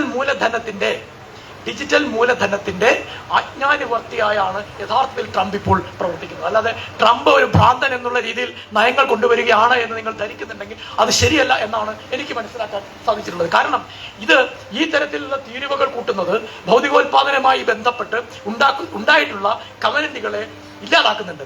അങ്ങനെ ഇല്ലാതാക്കുന്നതോടെ ഉണ്ടാകുന്ന ഒരു പ്രതിസന്ധി എന്ന് പറയുന്നത് ആദ്യകാലത്ത് ഈ മൂന്നാം ലോക രാജ്യങ്ങളിലേക്ക് വേതനം എന്നുള്ള രീതിയിൽ പോയിരുന്ന പണം അങ്ങനെ പോകാതാവുകയും അത് അമേരിക്കയിൽ തന്നെ തളം കെട്ടി നിൽക്കുകയും ചെയ്യും എന്നാണ് പറയുന്നത്. പക്ഷെ അതിനപ്പുറത്ത് ഈ വേതനത്തെ മരവിപ്പിക്കുന്നതിലൂടെ, മൂന്നാം ലോക രാജ്യങ്ങൾ മരവിപ്പിക്കുന്നതിലൂടെ കൂടുതൽ പേർ ഈ മോണിറ്റൈസ് ചെയ്യപ്പെട്ട പ്ലാറ്റ്ഫോമുകളിലേക്ക് മാറാൻ നിർബന്ധിതരാവുകയാണ് ചെയ്യുക. അങ്ങനെ മാറിക്കഴിഞ്ഞിട്ടുണ്ടെങ്കിൽ അതിന്റെ ഏറ്റവും വലിയ ഗുണഭോക്താക്കൾ എന്ന് പറയുന്നത് അമേരിക്കൻ കമ്പനികളും അതിനുശേഷം ജപ്പാനും യൂറോപ്യൻ യൂണിയനും ആയിരിക്കും. അതായത് ലോക മുതലാളിത്ത ശക്തികളാണ് ആത്യന്തികമായി ഈ പ്രതിസന്ധിയിൽ നിന്ന് മുതലെടുക്കാൻ പോകുന്നത് എന്നുള്ളതാണ് ഇതിന്റെ അടിസ്ഥാന ഘടകം. അതുകൊണ്ടാണ് ഇത്രയ്ക്ക് നിർഭയമായി ട്രംപിന് ഈ തീരുവകൾ പ്രഖ്യാപിക്കാൻ സാധിക്കുന്നത്. കാരണം ഇത് മറ്റൊരു തരത്തിലുള്ള അനുരഞ്ജനങ്ങളിലേക്ക്, ആഗോള തലത്തിലുള്ള സാമ്പത്തിക അനുരഞ്ജനങ്ങളിലേക്ക് നീങ്ങുകയും അത് കൂടുതൽ സാമ്രാജ്യത്തിന് അനുകൂലമായി മാറുകയും ചെയ്യും എന്നുള്ളതാണ്. മറ്റൊരു പ്രധാനപ്പെട്ട ഒരു പ്രശ്നം, ഇതിനെ ഇത്തരത്തിൽ ഉള്ള ആപ്പുകൾ വരുമ്പോൾ, ഉദാഹരണത്തിന് നമ്മുടെ ഈ പീറ്റർ തീൽ എന്ന് പറയുന്ന പേപ്പാലൊക്കെ കൊണ്ടുവന്ന ആള് പറഞ്ഞൊരു കാര്യമുണ്ട്. ഈ കോളനികളെ കുറിച്ച് പറയുമ്പോൾ അദ്ദേഹം പറഞ്ഞൊരു കാര്യം, എന്റെയൊക്കെ ചെറുപ്പത്തിൽ ഞങ്ങളോട് പറഞ്ഞിരുന്നത് നിങ്ങളൊക്കെ വലുതാകുമ്പോഴേക്ക് ചന്ദ്രനിൽ കോളനികൾ ഉണ്ടാകും എന്നാണ്. ചന്ദ്രനിൽ നമ്മൾ കോളനികൾ സ്ഥാപിച്ചിരിക്കുന്നു. ആലോചിച്ച് നോക്കണം, നമ്മുടെ ഫ്യൂച്ചറിനെ കുറിച്ചിട്ടുള്ള, ഭാവിയെ കുറിച്ചിട്ടുള്ള ഭാവനകളെ മുതലാളിത്തം സ്വാധീനിച്ച ഒരു രീതിയാണ്. പക്ഷെ അദ്ദേഹം പറയുന്നത് മൂണിൽ കോളനികൾ ഉണ്ടാക്കിയില്ലെങ്കിൽ പോലും അതിന് തത്തുല്യമായ ഒന്ന് ലോകത്ത് സംഭവിച്ചു, നമുക്ക് ഫേസ്ബുക്ക് ഉണ്ടായി എന്നാണ്. അതായത് മുതലാളിത്തം എങ്ങനെയാണോ ചന്ദ്രനിൽ കോളനികൾ ഉണ്ടാക്കാൻ ആഗ്രഹിച്ചത്, അതിലും വലിയ ഒരു കാര്യമാണ് ഈ ഫേസ്ബുക്ക് ഉണ്ടായതിലൂടെ സംഭവിച്ചത് എന്നാണ്. അത് ആരാണ് പറഞ്ഞത്? ഈ പീറ്റർ തീൽ എന്ന് പറയുന്ന പേപ്പാൽ ഉണ്ടാക്കി അദ്ദേഹമാണ് പറഞ്ഞത്. പക്ഷേ അദ്ദേഹത്തിന്റെ ഈ പാറ്റന്റീവ് ടെക്നോളജി എന്ന് പറയുന്ന ഒരു സാധനം അദ്ദേഹം കൊണ്ടുവന്നു. ഈ പാറ്റന്റീവ് ടെക്നോളജി എന്ന് പറയുന്നത് വളരെ പ്രധാനപ്പെട്ട ഒന്നാണ്. അത് എല്ലാ തരത്തിലുമുള്ള നമ്മുടെ വൈകാരികമായിട്ടുള്ള ഡേറ്റയെ, ഇപ്പൊ നമ്മൾ ഈ ബയോമെട്രിക്സ് എന്ന് പറയുമല്ലോ, ഈ ബയോമെട്രിക്സ് യഥാർത്ഥത്തിൽ ആരംഭിക്കുന്നത് ഇന്ത്യയിലാണ്. കൊളോണിയൽ കാലഘട്ടത്തിൽ. അതിന്റെ കഥ അധികം പ്രചാരത്തിലില്ല. ഹൂഗ്ലിയിൽ റെയിൽവേ കോൺട്രാക്ടർ ആയിരുന്ന രാജ്യാധികാർ കോന എന്ന് പറയുന്ന ഒരാളുണ്ട്. ആ വ്യക്തിയുമായി അമേരിക്കൻ കൊളോണിയലിസ്റ്റുകൾ, പ്രത്യേകിച്ച് വില്യം ഹേർഷലാണെന്ന് തോന്നുന്നു, വില്യം ഹേർഷൽ ഒരു കരാറിൽ ഏർപ്പെട്ടപ്പോൾ അയാളുടെ വിരലടയാളമാണ് വാങ്ങിച്ചത്. കാരണം ഒപ്പിടാൻ ഉള്ളതിനെ പറയും. ഈ കോൺട്രാക്ട് രാജ്യാധികാർ കോന എന്ന് പറയുന്ന 1858 എന്ന് പറയുന്ന വർഷത്തിന് വളരെ പ്രാധാന്യമുണ്ട്. നമ്മുടെ ഒന്നാം സ്വാതന്ത്ര്യ സമരം എന്ന് പറയുന്ന ആ ലഹളയൊക്കെ പരാജയപ്പെട്ട വർഷമാണ്. അത് ഇംഗ്ലണ്ടിലേക്ക് ഇന്ത്യയുടെ അധികാരം സാമ്രാജ്യത്വത്തിന്റെ അധിപതിയായിട്ടുള്ള റാണിയിലേക്ക് മാറുന്ന വർഷമാണ്. ആ വർഷമാണ് നടക്കുന്നത്. ഈ ഡേറ്റ, ഈ വിരലടയാളം ഒപ്പിട്ട ഡേറ്റ ഫ്രാൻസിസ് ഗാൾട്ടൺ അയച്ചു കൊടുക്കുകയാണ് അദ്ദേഹം ചെയ്യുന്നത്. അദ്ദേഹം അത് പ്രാവർത്തികമാക്കുകയും അത് ഈ ബയോമെട്രിക് എന്ന് പറയുന്ന വിരലടയാള വിദ്യയുടെ പ്രണേതാവും കൂടിയാണല്ലോ ഈ ഫ്രാൻസിസ് ഗാൾട്ടൺ. ഫ്രാൻസിസ് ഗാൾട്ടൺ നമുക്കെല്ലാം അറിയാവുന്നതാണ്. കാരണം സ്റ്റാറ്റിസ്റ്റിക്സിലെ കോറിലേഷൻ റിഗ്രഷൻ എന്നൊക്കെ പറയുന്നത് അതിന് പ്രചാരം നൽകിയ, അതിനെ കണ്ടുപിടിച്ചതെന്ന് വേണമെങ്കിൽ പറയാവുന്ന, അല്ലെങ്കിൽ അതിനെ സോഫിസ്റ്റിക്കേറ്റഡ് ആക്കിയ ഒരു വ്യക്തിയാണ് ഈ ഫ്രാൻസിസ് ഗാൾട്ടൺ. അറിയപ്പെടുന്ന ഒരാളാണ്. പക്ഷെ അദ്ദേഹത്തിന് വേറൊരു മുഖമുണ്ടായിരുന്നു. ഈ ബയോമെട്രിക് ഡേറ്റ ഉപയോഗിക്കാൻ തുടങ്ങുകയും അതിനെ ശാസ്ത്രീയമായി ഉപയോഗിക്കാൻ തുടങ്ങുകയും ചെയ്ത ഈ ഫ്രാൻസിസ് ഗാൾട്ടന്റെ അടിസ്ഥാന പ്രത്യയശാസ്ത്രം എന്ന് പറയുന്നത് യൂജനിക്സ് ആയിരുന്നു. ഫാസ്റ്റൊക്കെ വളരെ വരുന്നതിന് മുമ്പ് തന്നെ ഫ്രാൻസിസ് ഗാൾട്ടൺ വിശ്വസിച്ചിരുന്ന യൂജനിക്സിലാണ്. എന്ന് മാത്രവുമല്ല, പാശ്ചാത്യ രാജ്യങ്ങളുടെ അക്കാലത്തെ കോളനൈസേഷൻ ശ്രമങ്ങൾ, ആ കോളനൈസേഷൻ ശ്രമങ്ങളുടെ അടിസ്ഥാനമായിരുന്ന മിഷണറി ആക്ടിവിറ്റീസ്, ആ മിഷണറി ആക്ടിവിറ്റിയുടെ അടിസ്ഥാനമായിരുന്ന സിവിലൈസേഷൻ ബോധവൽക്കരണം എന്ന് പറയുന്നത് ഈ യൂജനിക്സിനെ അടിസ്ഥാനപ്പെടുത്തിയായിരുന്നു. പലരും അക്കാലത്ത് ഗവേഷണം നടത്തിയത് ഈ നിറങ്ങൾ എങ്ങനെ ഉപയോഗിക്കാം എന്നുള്ളതിലാണ്. ഇന്ന് ഈ നിറവും രുചിയും വിയർപ്പും ശ്വാസവും ഹാർട്ടിന്റെ മിടിപ്പും ഹൃദയത്തിന്റെ മിടിപ്പും എല്ലാം തന്നെ വ്യക്തികളിൽ നിന്ന് എക്സ്ട്രാക്ട് ചെയ്ത് അത് വെച്ച് പ്രൊഫൈൽ ചെയ്ത് വ്യക്തികളെ, ഓരോ വ്യക്തിയെയും ഭരണകൂടത്തിന് ഐഡന്റിഫൈ ചെയ്യാൻ ചെയ്യുന്ന സാധ്യതയിൽ പ്രൊഫൈൽ ചെയ്ത് നിർത്തിയിരിക്കുന്നത് ഈ ഡേറ്റ സംവിധാനങ്ങൾ. ഞാൻ ഓരോന്നായിട്ട് പേരെടുത്ത് പറയുന്നില്ല. ഇത്തരത്തിൽ ചെയ്യുന്നതിന് അവർ പറയുന്ന ഒരു വാക്കുണ്ട്. ഇത് ഈ പല വാക്കുകളും പരികല്പനകളും ഈ ആർട്ടിഫിഷ്യൽ ഇന്റലിജൻസിന്റെ കോണ്ടെക്സ്റ്റിലും അതുപോലെ തന്നെ പ്ലാറ്റ്ഫോം ക്യാപിറ്റലിസ്റ്റിന്റെ കോണ്ടെക്സ്റ്റിലൊക്കെ ഉപയോഗിക്കുന്ന കേട്ടാൽ നമുക്ക് ചിരി വരും. ഇതിനവർ പറയുന്നത് ഓണ്ടോളജി എന്നാണ്. ഈ പ്രക്രിയയെ വിളിക്കുന്നത് ഭവശാസ്ത്രം. ഓണ്ടോളജി എന്ന് പറഞ്ഞാൽ നമുക്കറിയാം തിയറി ഓഫ് റിയാലിറ്റിയാണ്. യാഥാർത്ഥ്യത്തെ മനസ്സിലാക്കുന്ന സിദ്ധാന്തമാണ് ഈ ഓണ്ടോളജി എന്ന് പറയുന്നത്. എപ്പിസ്റ്റമോളജി എന്നാണ് തിയറി ഓഫ് നോളജ് ആണ്, നമുക്കറിയാം. ഇതിനെ അവരെ ഓണ്ടോളജി എന്നാണ് വിളിക്കുന്നത്. ആലോചിച്ച് നോക്കുക. അതായത് ഈ റിയാലിറ്റി എന്ന് പറയുന്നത്, ഇത് ബ്രഹ്മസത്യം ജഗന്മിഥ്യ എന്നൊക്കെ ശങ്കരൻ പറഞ്ഞതുപോലെ, ഈ ജഗന്മിഥ്യയായിട്ടുള്ള ഈ ഡേറ്റയെ, കാരണം ഈ ഡേറ്റ നമുക്ക് പാൽപ്പബിൾ അല്ലേ, നമുക്ക് തൊടാൻ സാധിക്കില്ല, എടുക്കാൻ സാധിക്കില്ല, പക്ഷെ അവർക്ക് ഉപയോഗിക്കാം. അതായത് നമുക്ക് പോലും ഉപയോഗിക്കാൻ കഴിയാത്ത നമ്മുടെ ഡേറ്റ അവർക്ക് നിസ്സാരമായി ഉപയോഗിക്കാൻ കഴിയുന്നു എന്നുള്ളതിലാണ് ഇതിന്റെ ഓണ്ടോളജി ഇരിക്കുന്നത്. റിയാലിറ്റി അതാണ്. അതായത് ഏത് സയൻസ് ഫിക്ഷൻ സിനിമയും സയൻസ് ഫിക്ഷൻ നോവലും പറയുന്നതിലുപരിയായ ഒരു ഭാവനാ ലോകത്താണ് നമ്മളൊന്നും അറിയുന്നില്ലെങ്കിൽ പോലും ഇന്ന് ജീവിക്കുന്നത് എന്നുള്ളതാണ് ഇതിനകത്ത് ഏറ്റവും പ്രധാനപ്പെട്ട ഒരു കാര്യമെന്ന് പറയുന്നത്. അപ്പോൾ ഈ ക്ലൗഡിന്റെ ഡോമിനേഷൻ, ഗേറ്റ് കീപ്പിംഗിന്റെ ഡോമിനേഷൻ, അതുപോലെ തന്നെ ഒരുതരം ആശ്രിതത്വത്തിൻ്റെതായിട്ടുള്ള റീസ്ട്രക്ചറിങ് സംഭവിക്കുന്നത്, അതുപോലെ തന്നെ ഞാൻ ഈ നേരത്തെ പറഞ്ഞ പോലെ ബയോമെട്രിക് എന്ന് പറഞ്ഞാൽ എന്താണ്? ബയോസ് ആൻഡ് മെട്രിക്സ് എന്ന് പറയുന്ന രണ്ട് ഗ്രീക്ക് വാക്കുകളിൽ നിന്നാണ് ഇത് ഉണ്ടാവുന്നത്.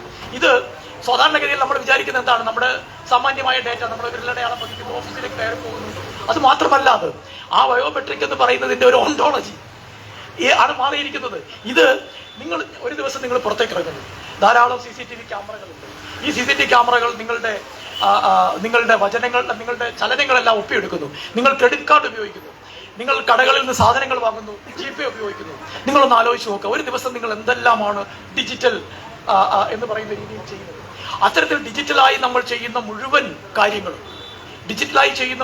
കാര്യങ്ങളും ഒരേ ഒരു കണ്ണിയിൽ കോർത്തിണക്കിക്കൊണ്ട് ആ ഫേസ് റെക്കഗ്നിഷൻ, അതായത് ഫേസ് റെക്കഗ്നിഷൻ എന്ന് പറയുന്നത് ഇന്ന് സത്യം പറഞ്ഞാൽ കാലഹരണപ്പെട്ട ഒരു ടെക്നോളജിയാണ്.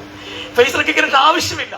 കാരണം നമ്മുടെ ഈ സെല്ലുകളുടെ സൂക്ഷ്മ ഘടന പോലും അറിയാൻ കഴിയുന്ന ആപ്പുകൾ നിലനിൽക്കുമ്പോഴാണ് നമ്മൾ ഫേസ് റെക്കഗ്നിഷനെ കുറിച്ച് വ്യാകുലപ്പെടുന്നത്. ആ അർത്ഥത്തിൽ ഇത് ആരാണ് പുറത്തിറങ്ങിയത്, എപ്പോഴാണ് തിരിച്ചുപോയത് എന്ന് മനസ്സിലാക്കാൻ സാധിക്കുന്ന തരത്തിൽ ഇവയെല്ലാം തമ്മിൽ ബന്ധിപ്പിക്കപ്പെട്ടിരിക്കുന്നു. അതാണ് പ്ലാറ്റ്ഫോം എങ്ങനെയാണ് നിലനിൽക്കുന്നത്? പ്ലാറ്റ്ഫോം നിലനിൽക്കുന്നത് സ്വതന്ത്രമായിട്ടല്ല, ഒരു പ്ലാറ്റ്ഫോമിനെ മറ്റൊരു പ്ലാറ്റ്ഫോമുമായി ബന്ധിപ്പിച്ചുകൊണ്ടാണ്. ഇപ്പോൾ ഊബർ ഉപയോഗിക്കുന്ന ലൊക്കേഷൻ ഗൂഗിൾ മാപ്പ് ആയിരിക്കാം, അത് ഉപയോഗിക്കുന്ന ഇമെയിൽ മറ്റൊരു കമ്പനിയുടേതാണ്, അത് ഉപയോഗിക്കുന്ന SMS വേറൊരു കമ്പനിയുടേതാണ്. ഇങ്ങനെ പരസ്പരം, ഇത് വെറും ലളിതമായ ഒരു ഉദാഹരണമാണ്. മറിച്ച് ഇന്ന് ആരോഗ്യ മേഖലയിൽ, മറ്റു മേഖലകളിൽ, ബാങ്കിങ് മേഖലകളിൽ നിങ്ങളിപ്പോൾ ഈ ആധാറിന്റെ കാര്യം പറയുന്നു. ജിപേ എന്ന് പറയും നമ്മൾ ഉപയോഗിക്കുമ്പോൾ മനസ്സിലാക്കേണ്ട ഒരു കാര്യം, നമ്മുടെ ബാങ്ക് അക്കൗണ്ട് ഡീറ്റെയിൽസ് ആണ് ജിപേക്ക് കിട്ടിയിരിക്കുന്നത്. നിങ്ങൾ ആരെങ്കിലും അത് ആലോചിച്ചിട്ടുണ്ടോ? നമ്മുടെ ബാങ്ക് അക്കൗണ്ട് ഡീറ്റെയിൽസ് ആണ് ജിപേയിൽ. ഇപ്പൊ നിങ്ങളുടെ ബാങ്കിന്റെ ബാലൻസ് നോക്കണമെങ്കിൽ നമ്മൾ ബാങ്കിന്റെ വെബ്സൈറ്റിലോ ആപ്പിലോ പോകേണ്ട കാര്യമില്ല, ജിപേയിൽ നോക്കിയാൽ മതി. എന്ന് മാത്രമല്ല, ആധാർ ഉപയോഗിച്ച് ജിപേ അഥന്റിക്കേറ്റ് ചെയ്യാൻ സാധിക്കുന്ന പുതിയ സംവിധാനം വന്നിട്ടുണ്ട്. അതായത് ആധാർ ഉപയോഗിച്ച് ചെയ്യാമെന്ന് പറഞ്ഞു കഴിഞ്ഞാൽ നമ്മുടെ ബാങ്കുകൾ നമ്മളോട് ചോദിക്കാതെ തന്നെ ആധാർ ഉപയോഗിക്കാനുള്ള അവകാശം ഈ ഗൂഗിൾ പേക്ക് നൽകി കഴിഞ്ഞിരിക്കുന്നു എന്നുള്ളതാണ്. ഇത് ആരോട് ചോദിച്ചിട്ട് കൊടുത്തു, ആര് കൊടുത്തു, എപ്പോ കൊടുത്തു? ഇത് എപ്പോ കൊടുത്തു എന്ന് ചോദിച്ചാൽ അതിന് ഉത്തരവുണ്ട്. ഉത്തരവില്ലാതെ അല്ല. നിങ്ങൾ കൊടുത്തു, നമ്മൾ കൊടുത്തു, ഞാൻ കൊടുത്തു, നിങ്ങൾ കൊടുത്തു. എപ്പോൾ? ജിപേ ഉപയോഗിക്കാനുള്ള ആ ടേംസ് ഓഫ് എഗ്രിമെന്റ് നിങ്ങൾ ടിക്ക് ചെയ്ത് അടുത്ത പേജിലേക്ക് പോയപ്പോൾ നിങ്ങൾ കൊടുത്തതാണ് ഇതെല്ലാം. ബാങ്കിങ് ആപ്പ് ഉപയോഗിക്കാനായിട്ട് നിങ്ങൾ ചെന്നപ്പോൾ നിങ്ങൾ ബാങ്കിൽ ഒരു അക്കൗണ്ട് തുടങ്ങുന്നത് പോലെയല്ല. ബാങ്കിൽ അക്കൗണ്ട് തുടങ്ങുമ്പോൾ ബാങ്ക് നിങ്ങളുടെ മുമ്പിൽ വെക്കുന്ന മുഴുവൻ നിർദ്ദേശങ്ങളും ഒപ്പിട്ട് കൊടുത്താൽ മാത്രമല്ല നിങ്ങൾ അക്കൗണ്ട് തുടങ്ങുന്നത്. അതിന് പരിമിതമായ നിർദ്ദേശങ്ങൾ പാലിച്ചാൽ മതി. ഇതങ്ങനെയല്ല. ഇത് ഡിജിറ്റൽ എന്ന് പറഞ്ഞിട്ടുണ്ടെങ്കിൽ സമ്പൂർണമായ നിങ്ങളുടെ അധികാരങ്ങൾ നിങ്ങൾ മറ്റൊരാൾക്ക് കൊടുക്കുകയാണ് ചെയ്യുന്നത്. അത്തരത്തിൽ സമ്പൂർണമായ അധികാരങ്ങൾ കൊടുത്തത് കൊണ്ടാണ് ഈ ആധാർ ഡേറ്റ ഉപയോഗിക്കാൻ സാധിക്കുന്നത്. ഇങ്ങനെ വിവിധ രാജ്യങ്ങളിൽ നിലനിൽക്കുന്ന ഐഡന്റിഫിക്കേഷൻ ഡേറ്റ, ഓരോ വ്യക്തിയുടെയും ഹെൽത്ത് ഡേറ്റ, അത് പറയുന്നത് എന്താണ്? ഗവേഷണങ്ങൾക്ക് വേണ്ടിയിട്ടാണെന്നാണ്. ഗൂഗിളും ഫേസ്ബുക്കും ഒക്കെ ഇപ്പൊ ഗവേഷണം നടത്തുന്നത് നിങ്ങൾ വിചാരിക്കുന്ന നിർബന്ധ ബുദ്ധിയിൽ മാത്രമല്ല, മനുഷ്യ ശരീരത്തിലാണ്. മനുഷ്യ ശരീരം എന്ന് പറയുന്നത് കേവലം ഒരു പരീക്ഷണ വസ്തുവായി ലോകത്ത് ഏതെങ്കിലും ഘട്ടത്തിൽ സമ്പൂർണമായ അർത്ഥത്തിൽ മാറിയിട്ടുണ്ടെങ്കിൽ അത് ഈ ഘട്ടത്തിലാണ്. നമ്മൾ ഗിനിപ്പിക്കുകളായിട്ട് മനുഷ്യരെ ഉപയോഗിക്കരുത് എന്ന് പറഞ്ഞ് അത്തരത്തിലുള്ള ഒരു പ്രത്യയശാസ്ത്രം മുൻനിർത്തി പ്രവർത്തിച്ചിരുന്നവരാണ്. പക്ഷെ ഇന്ന് നിരന്തരം നമ്മുടെ ശരീരം ഇത്തരം പരീക്ഷണങ്ങൾക്ക് വേണ്ടി നമ്മൾ അറിയാതെ തന്നെ ഉപയോഗിക്കപ്പെടുന്ന ഒരു സാഹചര്യം ഉണ്ടായിട്ടുണ്ട്. ഇതിനെ എങ്ങനെ ചെറുക്കും എന്നുള്ളത്, ഏത് തരത്തിലാണ് ഇതിനെതിരെ ഒരു പ്രതിരോധം കൊണ്ടുവരിക എന്നുള്ളത്, ഞാൻ പറയുന്നത് ചൈനയുടെ മാർഗം ഈ അർത്ഥത്തിൽ. ഇപ്പോൾ ചൈനയുടെ മാർഗം ഈ അർത്ഥത്തിൽ എന്ന് പറയുമ്പോൾ ചൈനയുടെ സമഗ്രാധിപത്യത്തെ പൂർണ്ണമായിട്ട് അംഗീകരിക്കുന്നു എന്നുള്ള അർത്ഥത്തിലല്ല.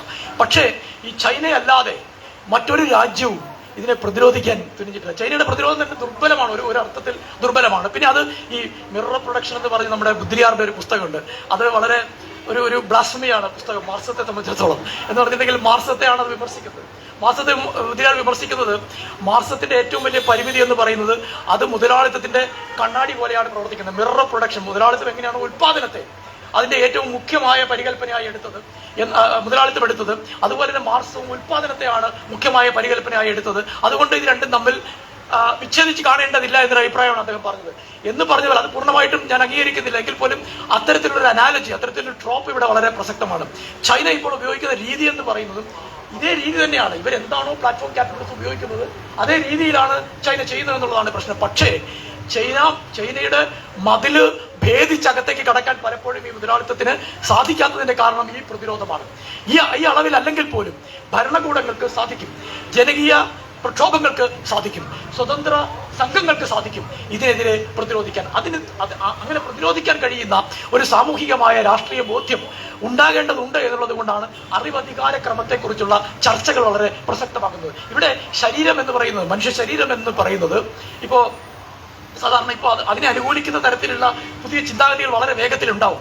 ഈ നവഭൗതികവാദത്തിന്റെ ഒരു പ്രധാനപ്പെട്ട വാദം എന്ന് പറയുന്നത് മാറ്റർ എന്ന് പറയുന്നത് ഒരു ഇനാനിമേറ്റ് ആയിട്ടുള്ള ഒരു ഭൗതിക ഇതല്ല, ആനിമേറ്റ് ആണ് നിർത്തുന്നത്. അപ്പോൾ ഈ ഭൗതിക ശക്തി എന്ന് പറയുന്നത് ഭൗതികമായ ഓബ്ജക്റ്റുകൾ, നവഭൗതികവാദം പറയുന്നത് അതിനെല്ലാം ജീവനുണ്ട് എന്നുള്ള രീതിയിൽ നമ്മൾ കാണണം എന്നുള്ളതാണ്. അതാണ് ഹൈപ്പർ ഓബ്ജക്റ്റുകൾ എന്ന് പറയുന്നത്. ഈ ക്ലൈമറ്റ് ചേഞ്ചിനെയൊക്കെ ഹൈപ്പർ ഓബ്ജക്റ്റ് ആയിട്ടാണ് നവഭൗതികവാദം കാണുന്നത്. ഹൈപ്പർ ഓബ്ജക്റ്റുകൾ നമ്മളെ എല്ലായിടത്തും ഇങ്ങനെ ആൾ പെർവേഡിംഗ് ആണ് ഈ ഹൈപ്പർ ഓബ്ജക്റ്റുകൾ എന്ന് പറയുന്നത്. പക്ഷെ അതിനൊക്കെ അപ്പുറത്ത് ശരീരത്തെക്കുറിച്ചിട്ടുള്ള വ്യത്യസ്തമായ ഒരു ന്യൂ ലിബറൽ വീക്ഷണത്തിലേക്ക് നമ്മെ കൊണ്ടുപോവുക എന്നുള്ള ഒരു പ്രത്യയശാസ്ത്രപരമായ ഉത്തരവാദിത്വം കൂടി ഈ നവഭൗതികവാദം ഉയർത്തുന്നുണ്ട്. അത് വളരെ പ്രസക്തമായിട്ടുള്ള കാര്യമാണ്. വൈബ്രന്റ് മാറ്റർ പോലെയുള്ള പുസ്തകങ്ങൾ, മറ്റ് പല പുസ്തകങ്ങൾ, ഞാനിപ്പോൾ അതിന്റെ മുഴുവൻ ആഴത്തിലേക്ക് കടക്കുന്നില്ല. പക്ഷെ രാഷ്ട്രീയമായി ചർച്ച ചെയ്യേണ്ട ഒരു വിഷയമാണ് നവഭൗതികവാദം. നവഭൗതികവാദം എത്രമാത്രം ഭൗതികവാദമാണ്, വൈരുദ്ധാത്മകമായ ഭൗതികവാദത്തിൽ എത്രമാത്രം വ്യത്യസ്തമാണ്, എന്താണ് അതിന്റെ പ്രസക്തി എന്നുള്ളതിനെ കുറിച്ച് കൂടുതൽ സൂക്ഷ്മമായി രാഷ്ട്രീയ സമ്പദ്ശാസ്ത്രപരമായും ചർച്ച ചെയ്യേണ്ടതുണ്ട്. അത്തരത്തിലുള്ള ചർച്ചകളിലേക്ക് കൂടി അറിവിനെ കുറിച്ചുള്ള ഈ സമ്മേളനവും ഇത്തരം സെമിനാറുകളും നീങ്ങേണ്ടതുണ്ട് എന്ന് സൂചിപ്പിക്കുകയാണ് ഞാൻ. കാരണം അതാണ് ഭാവിയിലേക്കുള്ള നമ്മുടെ പുതിയ രാഷ്ട്രീയത്തിന്റെ ഒരു വഴികാട്ടിയായി നിൽക്കാൻ പോകുന്നത്. അല്ല എങ്കിൽ നമ്മൾ ഈ മെയ്സിൽ അകപ്പെട്ട എലിയെ പോലെ പരിഭ്രമിച്ച് ഒരേ സ്ഥലത്തേക്ക് തന്നെ വീണ്ടും വീണ്ടും ഇങ്ങനെ ചുറ്റിക്കൊണ്ടിരിക്കുകയുള്ളൂ. നമ്മളെല്ലാം അവസാനം പോയി വന്നിട്ട് ഇത് നമ്മൾ ഹെൽപ്ലെസ് ആണ്, ഒരു മെയ്സിലകപ്പെട്ട എലിയുടെ കഥ പോലെയാണ്. അവസാനം നമ്മൾ പറഞ്ഞു നിർത്ത് എങ്ങനെയാണ്, ഇതെല്ലാം ആണെങ്കിലും വേറെ എന്താണ് മാർഗം, ഫേസ്ബുക്ക് ഇല്ലാതെ പറ്റുമോ, ഗൂഗിൾ ഇല്ലാതെ വരും. ഈ ഫാക്ടറി നമ്മളെ ചൂഷണം ചെയ്യുന്ന കാലത്ത് നമ്മൾ ഫാക്ടറിയെ എതിർത്ത് തൊഴിലാളി സംഘടനകൾ ഉണ്ടാക്കിയല്ലേ ലോകത്ത് വിപ്ലവങ്ങൾ സൃഷ്ടിച്ചത്. അതുകൊണ്ട് മുതലാളിത്തം അങ്ങനെ എതിർക്കപ്പെടാൻ കഴിയാത്ത ഒന്നാണോ? ആ മെയ്സിൽ നമ്മൾ എന്നും ചുറ്റി കിടക്കുകയായിരുന്നു. ട്രേഡ് യൂണിയനുകൾ ഉണ്ടായില്ലേ? അതുപോലെ ഭാവന, മനുഷ്യഭാവന എത്രമാത്രം നിർമ്മിത ബുദ്ധിയിലേക്ക് പോകുന്നുണ്ടോ അത്രയും തന്നെ ശക്തിയിൽ മനുഷ്യഭാവന, അതാണ് ഈ ജനറൽ ഇന്റലക്ട് എന്ന് പറയുന്നത്. മാർക്സ് ഗ്രന്ഥത്തിൽ പറഞ്ഞ ഈ ജനറൽ ഇന്റലക്ട് എന്ന് പറയുന്നതിന് പ്രസക്തി വന്നിരിക്കുന്നത് ഈ തരത്തിലുള്ള ഒരു ഫിക്സ്ഡ് ഡയറക്റ്റ് ഇൻവെസ്റ്റ്മെന്റ് മാത്രമായി, ക്യാപിറ്റൽ മാത്രമായി ഇന്റർനെറ്റിനെ മാറ്റാതെ മനുഷ്യഭാവനയുടെയും കൂടി, രാഷ്ട്രീയ ഭാവനയുടെയും കൂടി, പ്രതിരോധ ഭാവനയുടെയും കൂടി മേഖലയായി ഈ ഇന്റർനെറ്റിനെ നമുക്ക് മാറ്റാൻ കഴിയുന്നതോടുകൂടി ഒരു വലിയ പരിധി വരെ ഇത്തരത്തിലുള്ള ഡാറ്റ കൊളോണിയലിസത്തെയും അതുപോലെ തന്നെ പ്ലാറ്റ്ഫോം സാമ്രാജ്യത്വത്തെയും നമുക്ക് പ്രതിരോധിക്കാൻ സാധിക്കും എന്നുള്ള ഒരു ശുഭാപ്തി വിശ്വാസമാണ് എനിക്കുള്ളത്. അത് നിങ്ങളുമായി പങ്കുവയ്ക്കാൻ ഒരവസരം ഉണ്ടാക്കിയതിന് ചിന്തയോടെ ഞാൻ ഒരിക്കൽ കൂടി നന്ദി പറയുന്നു. നമസ്കാരം.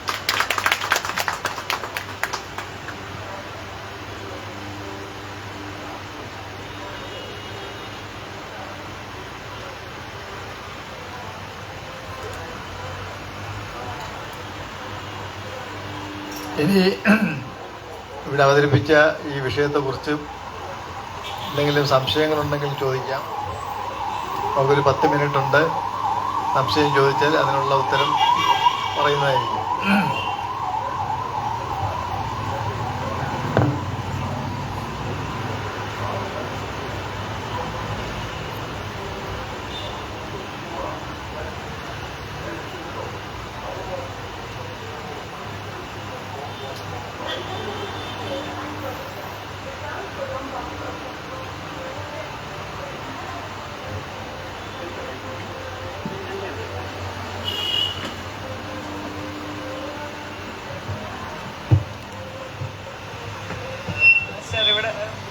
പ്ലാറ്റ്ഫോം ക്യാപിറ്റൽസിനെ പറ്റി ഭയങ്കര ദീർഘമായി സംസാരിച്ചു. സാറിന് എൻ്റെ ബാക്ക്ഗ്രൗണ്ട് അറിയാം. സാർ പറയുന്ന അതേപോലെ പൂർണ്ണമായി ഉൾക്കൊള്ളാൻ പറ്റില്ല.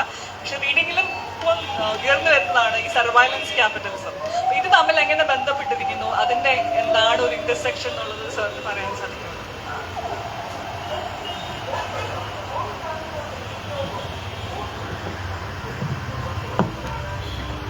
വളരെ പ്രധാനപ്പെട്ട ഒരു ചോദ്യമാണ് രവി ചോദിച്ചത്.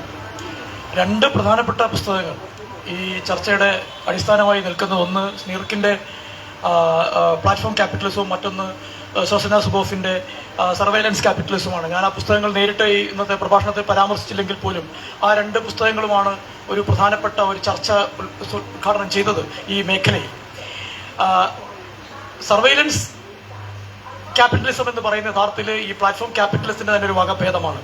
കാരണം ഈ പറയുന്ന കാര്യങ്ങളെല്ലാം തന്നെ, ഞാനിപ്പോൾ പ്രഭാഷണത്തിൽ ഊന്നിപ്പറഞ്ഞ കാര്യങ്ങളെല്ലാം തന്നെ ഈ ഡേറ്റ എക്സ്ട്രാക്ഷൻ, അതിന് എക്സ്ട്രാക്ടിവിസം എന്നാണ് പറയുന്നത്. ഈ എക്സ്ട്രാക്ടിവിസം എന്തിനാണ് നടത്തുന്നത്? അത് സർവൈലൻസിന് വേണ്ടി തന്നെയാണ്. ആ സർവൈലൻസ് പറയുന്ന അന്തർലീനമാണ്, ലേറ്റന്റ് ആണ്, അത് എടുത്തു പറയേണ്ടാത്ത രീതിയിൽ അന്തർലീനമാണ്. ഇതിനകത്ത് മേൽനിരീക്ഷണം ഉണ്ട് എന്നുള്ളത്. കാരണം നമ്മൾ ഈ പറയുന്ന കാര്യങ്ങളെല്ലാം ഡേറ്റ എടുക്കുന്നു എന്ന് പറയുന്നത് തന്നെ നിരീക്ഷിച്ചുകൊണ്ടാണല്ലോ, അല്ലാതെ നമ്മുടെ കയ്യിൽ നിന്ന് വന്ന് സൂചി വെച്ച് കുത്തിയിറക്കി ഡേറ്റ എടുത്തുകൊണ്ട് പോവുകയല്ലല്ലോ. നിരീക്ഷണത്തിൽ കൂടിയാണ് ഈ ഡേറ്റ മുഴുവൻ കൊണ്ടുപോകുന്നത്. ആ നിരീക്ഷണം എന്തിന്റെ മുകളിലാണ്? നമ്മുടെ പ്രവർത്തനങ്ങളുടെ മുകളിലാണ്, നമ്മുടെ ആക്ടിവിറ്റീസിന്റെ മുകളിലാണ് ആ നിരീക്ഷണം. അത് മറ്റെല്ലാ ഘട്ടങ്ങളും കടന്ന് ഏറ്റവും സൂക്ഷ്മമായ ഹൃദയസ്പന്ദനത്തിന്റെ ഡേറ്റ എക്സ്ട്രാക്ട് ചെയ്യുന്നതിൽ വരെ എത്തി നിൽക്കുന്നു. നമ്മുടെ നാഡീമിടിപ്പ് പോലും ഉപയോഗിക്കപ്പെടുന്നു. ആ ഒരു ഘട്ടത്തിലാണ് നമ്മൾ എത്തി നിൽക്കുന്നത്. അപ്പം അതാണ് ഞാൻ പറഞ്ഞത്, ഫേസ് റെക്കഗ്നിഷൻ എന്ന് പറയുന്നത് യഥാർത്ഥത്തിൽ വളരെ കാലഹരണപ്പെട്ട് കഴിഞ്ഞിരിക്കുന്നു. അതിന്റെ പേര് നമ്മൾ ഭയപ്പെടുന്നതിനേക്കാൾ കൂടുതൽ ഭയപ്പെടേണ്ട സാങ്കേതിക വിദ്യകൾ ഉണ്ടായിരിക്കുന്നു. അതാണ് മേൽനിരീക്ഷണ മുതലാളിത്തം എന്ന് പറയുന്നത്. അതുപോലെ തന്നെ പ്ലാറ്റ്ഫോം ക്യാപിറ്റലിസവും മേൽനിരീക്ഷണ മുതലാളിത്തവും എന്ന് പറയുന്നത് 2 അല്ല. ഇത് 2 യഥാർത്ഥത്തിൽ ഒന്ന് തന്നെയാണ്. നമ്മൾ 2 തോന്നുന്നത് എന്ന് പറയും. 2 നിന്നയുക എന്ന് പറയുന്നത് പോലെ 1 കണ്ടെന്നോ, അല്ലെങ്കിൽ 1 നിന്നയുക 2 കണ്ടെന്ന് പറയുന്നത് പോലെ നമ്മൾ പറഞ്ഞാൽ മതി. ഒന്നാണ് ഇത് 2. സർവൈലൻസ് ക്യാപിറ്റലിസവും പ്ലാറ്റ്ഫോം സാമ്രാജ്യത്വം എന്ന് പറയുന്നത് യഥാർത്ഥത്തിൽ ഒന്ന് തന്നെയാണ്. അതിന് 2ന്റെയും പ്രവർത്തനങ്ങൾ ഏക ലക്ഷ്യത്തിലേക്കാണ് നീങ്ങുന്നത്.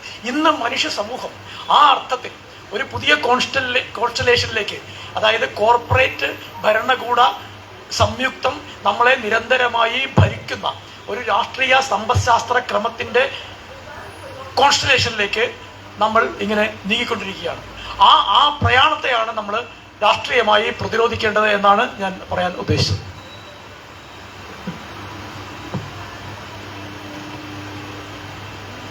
അടുത്ത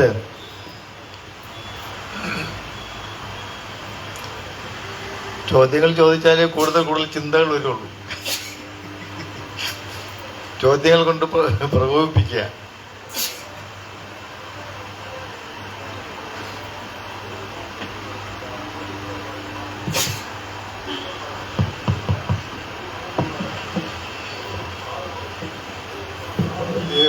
വാരിഫാക്കിസ് പറയുന്ന ടെക്നോ ഫ്യൂഡലിസം, അതും ഇപ്പോൾ നമ്മൾ ഈ സംസാരിച്ച സർവൈലൻസ് ക്യാപിറ്റലിസവും പ്ലാറ്റ്ഫോം ക്യാപിറ്റലിസവും ഒക്കെ തമ്മിൽ ആ കൺസെപ്റ്റുകൾ തമ്മിലുള്ള ഒരു വ്യത്യാസം ഉണ്ടെങ്കിൽ പിന്നെ വേറെ സംശയങ്ങളുണ്ട്. നമ്മൾ ഈ പുതിയ ടെർമിനോളജി കൊണ്ടുവരുന്നുണ്ട്. ഈ ടെർമിനോളജി കൊണ്ടുവരിക അല്ലാതെ അടിസ്ഥാനപരമായിട്ട് നമ്മുടെ സമസ്യകൾ ഇപ്പോൾ മാർക്സ് ഉന്നയിച്ച സമയത്തുള്ളതിൽ നിന്ന് അല്ലെങ്കിൽ പിന്നീട് മറ്റേ എന്താ മുതലാളിത്തത്തിൻ്റെ ആദ്യകാല വികസന സന്ദർഭത്തിലുള്ളതിൽ നിന്ന് വ്യത്യസ്തമായിട്ട് ഇപ്പോൾ എന്തെങ്കിലും ഉണ്ടായിട്ടുണ്ടോ? പുതിയ ടെർമിനോളജി ഇങ്ങനെ ഒരുപാട് വരുന്നുണ്ട്.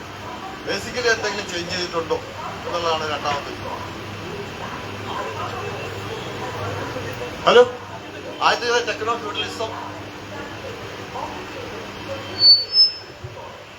ആദ്യത്തെ ചോദ്യത്തെ പറ്റി സംസാരിച്ചാൽ നമുക്ക് പറയാം. ടെക്നോ ഫ്യൂഡലിസം എന്നുള്ള പരികല്പന അത് പല രീതിയിൽ ഉപയോഗിക്കുന്നു. വാരിഫാക്കിസ് ഉപയോഗിക്കുന്ന രീതിയിലല്ലാതെ ജോഡി ഡീനിനെ പോലുള്ളവർ അതിനെ വിമർശനാത്മകമായിട്ട് പറയുന്നുണ്ട്. ഞാനും സോമൻ മാഷും തമ്മിലുള്ള അഭിമുഖ സംഭാഷണത്തിലെ ഏതാണ്ട് 2 അധ്യായങ്ങൾ ഈ ടെക്നോ ഫ്യൂഡലിസത്തെ കുട്ടിയുള്ള ചർച്ചയാണ്. നമ്മൾ രണ്ടുപേരും ഏതാണ്ട് ടെക്നോ ഫ്യൂഡലിസം എന്ന് പറയുന്ന ഒരു സംജ്ഞയെ ആ രീതിയിൽ അംഗീകരിക്കുന്നില്ല. അത് നേരത്തെ മാഷ് സൂചിപ്പിച്ചതുപോലെ മറ്റ് പല പരികല്പനകൾക്കും പകരം നിൽക്കുന്നൊരു പ്രോക്സി ആയിട്ടാണ് മാറുന്നത്. മുതലാളിത്തം തന്നെയാണ്. ഫ്യൂഡലിസത്തിലേക്ക് പോയി എന്നുള്ള രീതിയിൽ പറയാൻ സാധിക്കില്ല. കാരണം ഫ്യൂഡലിസത്തിലേക്ക് പോയി എന്ന് പറയുമ്പോൾ പലപ്പോഴും നമ്മൾ ഇതിനകത്ത് വെള്ളം ചേർക്കേണ്ടി വരുന്നുണ്ട്, അനാലിസിസിൽ വെള്ളം ചേർക്കേണ്ടി വരുന്നുണ്ട്. അതുകൊണ്ട് വിശദമായി അതിൽ ചർച്ച ചെയ്തിട്ടുള്ളതുകൊണ്ട് ഞാനിപ്പോൾ അതിൻ്റെ വിശദാംശങ്ങളിലേക്ക് കടക്കുന്നില്ല. പക്ഷേ വാരിഫാക്കിസിന്റെ ടെക്നോ ഫ്യൂഡലിസം എന്ന് പറയുന്ന പരികല്പനയെ നിഷേധിച്ചുകൊണ്ടാണ് പ്ലാറ്റ്ഫോം സാമ്രാജ്യത്വം ഒന്നും ഡാറ്റ കൊളോണിയലിസം എന്ന് പറയുന്ന പ്രയോഗം നമ്മൾ ഉപയോഗിക്കുന്നത്, അതിനെ വിമർശനാത്മകമായി ഉപയോഗിക്കുന്നത്. രണ്ടാമത്തെ ചോദ്യം കൂടുതൽ പ്രസക്തമാണ്. കാരണം എന്തെങ്കിലും മാറ്റം ഉണ്ടായിട്ടുണ്ടോ എന്ന് അടിസ്ഥാനപരമായി മാറ്റം ഉണ്ടായിട്ടില്ല. പക്ഷെ അതേ സമയത്ത് തന്നെ എല്ലാ കാലഘട്ടത്തിലും മുതലാളിത്തം, ഉദാഹരണത്തിന് ഈ ഫൈനാൻസ് മൂലധനത്തെക്കുറിച്ച് എന്തിനാണ് ലെനിൻ വ്യാകുലപ്പെടുന്നത്? സാമ്രാജ്യത്വ മുതലാളിത്തത്തിന്റെ പരമോന്നത ഘട്ടം എന്ന് പറയുന്നത് എന്തിനാണ്? അപ്പൊ അതിന് പരമോന്നത ഘട്ടം വരുന്നു എന്നുള്ള ഒരു മാറ്റത്തെ ദ്യോതിപ്പിക്കുന്നതാണ്. അടിസ്ഥാനപരമായി വേജ് ലേബർ ചൂഷണം മാറാതിരിക്കുമ്പോൾ പോലും, മൂലധന തൊഴിലാളി ബന്ധം, ഉൽപാദന ബന്ധങ്ങൾ മാറാതിരിക്കുമ്പോൾ പോലും അതിന്റെ ചൂഷണ സമ്പ്രദായങ്ങളിലും അതിന്റെ സ്കെയിലിൽ, അതിന്റെ സ്കോപ്പിൽ വലിയ വ്യത്യാസങ്ങളാണ് ഉണ്ടാവുന്നത്. ഇപ്പോൾ ഉണ്ടായിരിക്കുന്ന ഒരു വ്യത്യാസം വെച്ചാൽ നേരിട്ടുള്ള അധ്വാനത്തിൽ നിന്നുള്ള ചൂഷണത്തിലുപരിയായിട്ട് നമ്മൾ ഒന്നും ചെയ്യാതെ വീട്ടിലിരുന്നാൽ പോലും നമ്മൾ ചൂഷണം ചെയ്യപ്പെടുന്ന അവസ്ഥയാണ്. ഉറങ്ങിക്കിടന്നാൽ ചൂഷണം ചെയ്യപ്പെടുകയാണ്, ഉണർന്നാൽ ചൂഷണം ചെയ്യപ്പെടുകയാണ്, സ്വപ്നം കണ്ടാൽ ചൂഷണം ചെയ്യപ്പെടുകയാണ്, സ്വപ്നം കാണാതിരുന്നാൽ എന്തുകൊണ്ട് സ്വപ്നം കണ്ടില്ല എന്ന് ചൂഷണം ചെയ്യപ്പെടുകയാണ്. ഇതൊരു വളരെ വലിയൊരു വ്യത്യാസമാണ്. നമ്മുടെ ശരീരം എന്ന് പറയുന്നത് മാർക്സ് പറഞ്ഞ ഏറ്റവും വലിയ വ്യത്യാസമാണ് രാഷ്ട്രീയ സമ്പദ്ശാസ്ത്രത്തിൽ നിന്ന് വ്യത്യസ്തമായിട്ട്. അധ്വാനം, തൊഴിലാളി അല്ല വിപണിയിൽ നിൽക്കപ്പെടുന്നത്, തൊഴിലാളിയുടെ അധ്വാനമാണ് എന്ന് പറഞ്ഞതായിരുന്നു രാഷ്ട്രീയ സമ്പദ്ശാസ്ത്രത്തിൽ വെച്ച ഏറ്റവും വലിയ വിമർശനം മാർക്സ്. അവിടെയാണ് രാഷ്ട്രീയ സമ്പദ്ശാസ്ത്രവും മാർക്സിന്റെ വിമർശനവും വ്യത്യസ്തമാകുന്നത്. തൊഴിലാളി അല്ല വന്ന് വിൽപ്പനയ്ക്ക് വെച്ചിരിക്കുന്നത്, അതാണ് തൊഴിലാളിയുടെ വ്യക്തിത്വം. തൊഴിലാളി വിൽക്കുന്ന അധ്വാന ശക്തിയാണ്. ഞാൻ ഒരു അധ്യാപകനാണെങ്കിൽ ഞാൻ എന്നെ വിൽക്കുകയല്ല, എൻ്റെ അധ്യാപന ശേഷി അതാണ് ഞാൻ വിൽക്കുന്നത്. നിങ്ങളൊരു തൊഴിലാളിയാണെങ്കിൽ തൊഴിൽ ശേഷിയാണ് വിൽക്കുന്നത് എന്ന് പറഞ്ഞിടത്ത് നിന്ന് നിങ്ങളുടെ ഏത് ശേഷിയും ഏതവസരത്തിലും നിങ്ങൾ ഉപയോഗിച്ചാലും ഇല്ലെങ്കിലും നിങ്ങളെ തന്നെയും മൊത്തത്തിൽ ഉപയോഗിക്കാൻ കഴിയുന്ന ഒരു ചൂഷണ സംവിധാനം സാങ്കേതികപരമായി കൊണ്ടുവന്നു എന്നുള്ളത് വ്യത്യസ്തമല്ല എന്ന് നമ്മൾ പറയുന്നത് ശരിയല്ല. അതിനകത്തൊരു വ്യത്യാസമുണ്ട്. അങ്ങനെയാണ് ശരീരം ഇത്രയും പ്രധാനമായി മാറുന്നത്, ശരീരത്തെക്കുറിച്ചുള്ള പുതിയ ചിന്തകൾ ഉണ്ടാവുന്നത്, അതിനെ നോർമലൈസ് ചെയ്യാൻ ശ്രമിക്കുന്നത്. ഇപ്പം നവഭൗതികവാദത്തെക്കുറിച്ചുള്ള എൻ്റെ ഒരു വിമർശനം ഞാൻ പറഞ്ഞത് അങ്ങനെയാണ്. ഈ ശരീരത്തിൻ്റെ ചൂഷണത്തെ അത് ഒരർത്ഥത്തിൽ നോർമലൈസ് ചെയ്യാൻ ശ്രമിക്കുന്നത് കൂടുതൽ ആഴത്തിൽ ചർച്ച വേണ്ട ഒരു കാര്യമാണ്. അത്തരത്തിലുള്ള പ്രത്യയശാസ്ത്രങ്ങൾ ഉണ്ടാവുന്നു, അത് ഇതിനെ നോർമലൈസ് ചെയ്യാൻ ശ്രമിക്കുന്നു. ഈ പ്രത്യയശാസ്ത്രം, അതായത് ഉത്പാദന ബന്ധങ്ങൾ മാറുന്നില്ല. ഈ നമ്മുടെ ഈ ചർച്ചയിൽ എവിടെയെങ്കിലും നമ്മൾ ഉത്പാദന ബന്ധം മാറിയതായി പറയുന്നുണ്ട്. പക്ഷേ 2 ഘടകങ്ങൾ, മൂലധനം എങ്ങനെ പ്രവർത്തിക്കുന്നു, അധ്വാന ശക്തി എങ്ങനെ പ്രവർത്തിക്കുന്നു, ഇത് രണ്ടിലും വ്യാപകമായ അടിസ്ഥാനപരമായി മാറ്റങ്ങൾ ഉണ്ടാകുന്നുണ്ട്. പക്ഷേ ഉത്പാദന ബന്ധം മുതലാളിത്തമായി തന്നെ തുടരുകയും ചെയ്യും.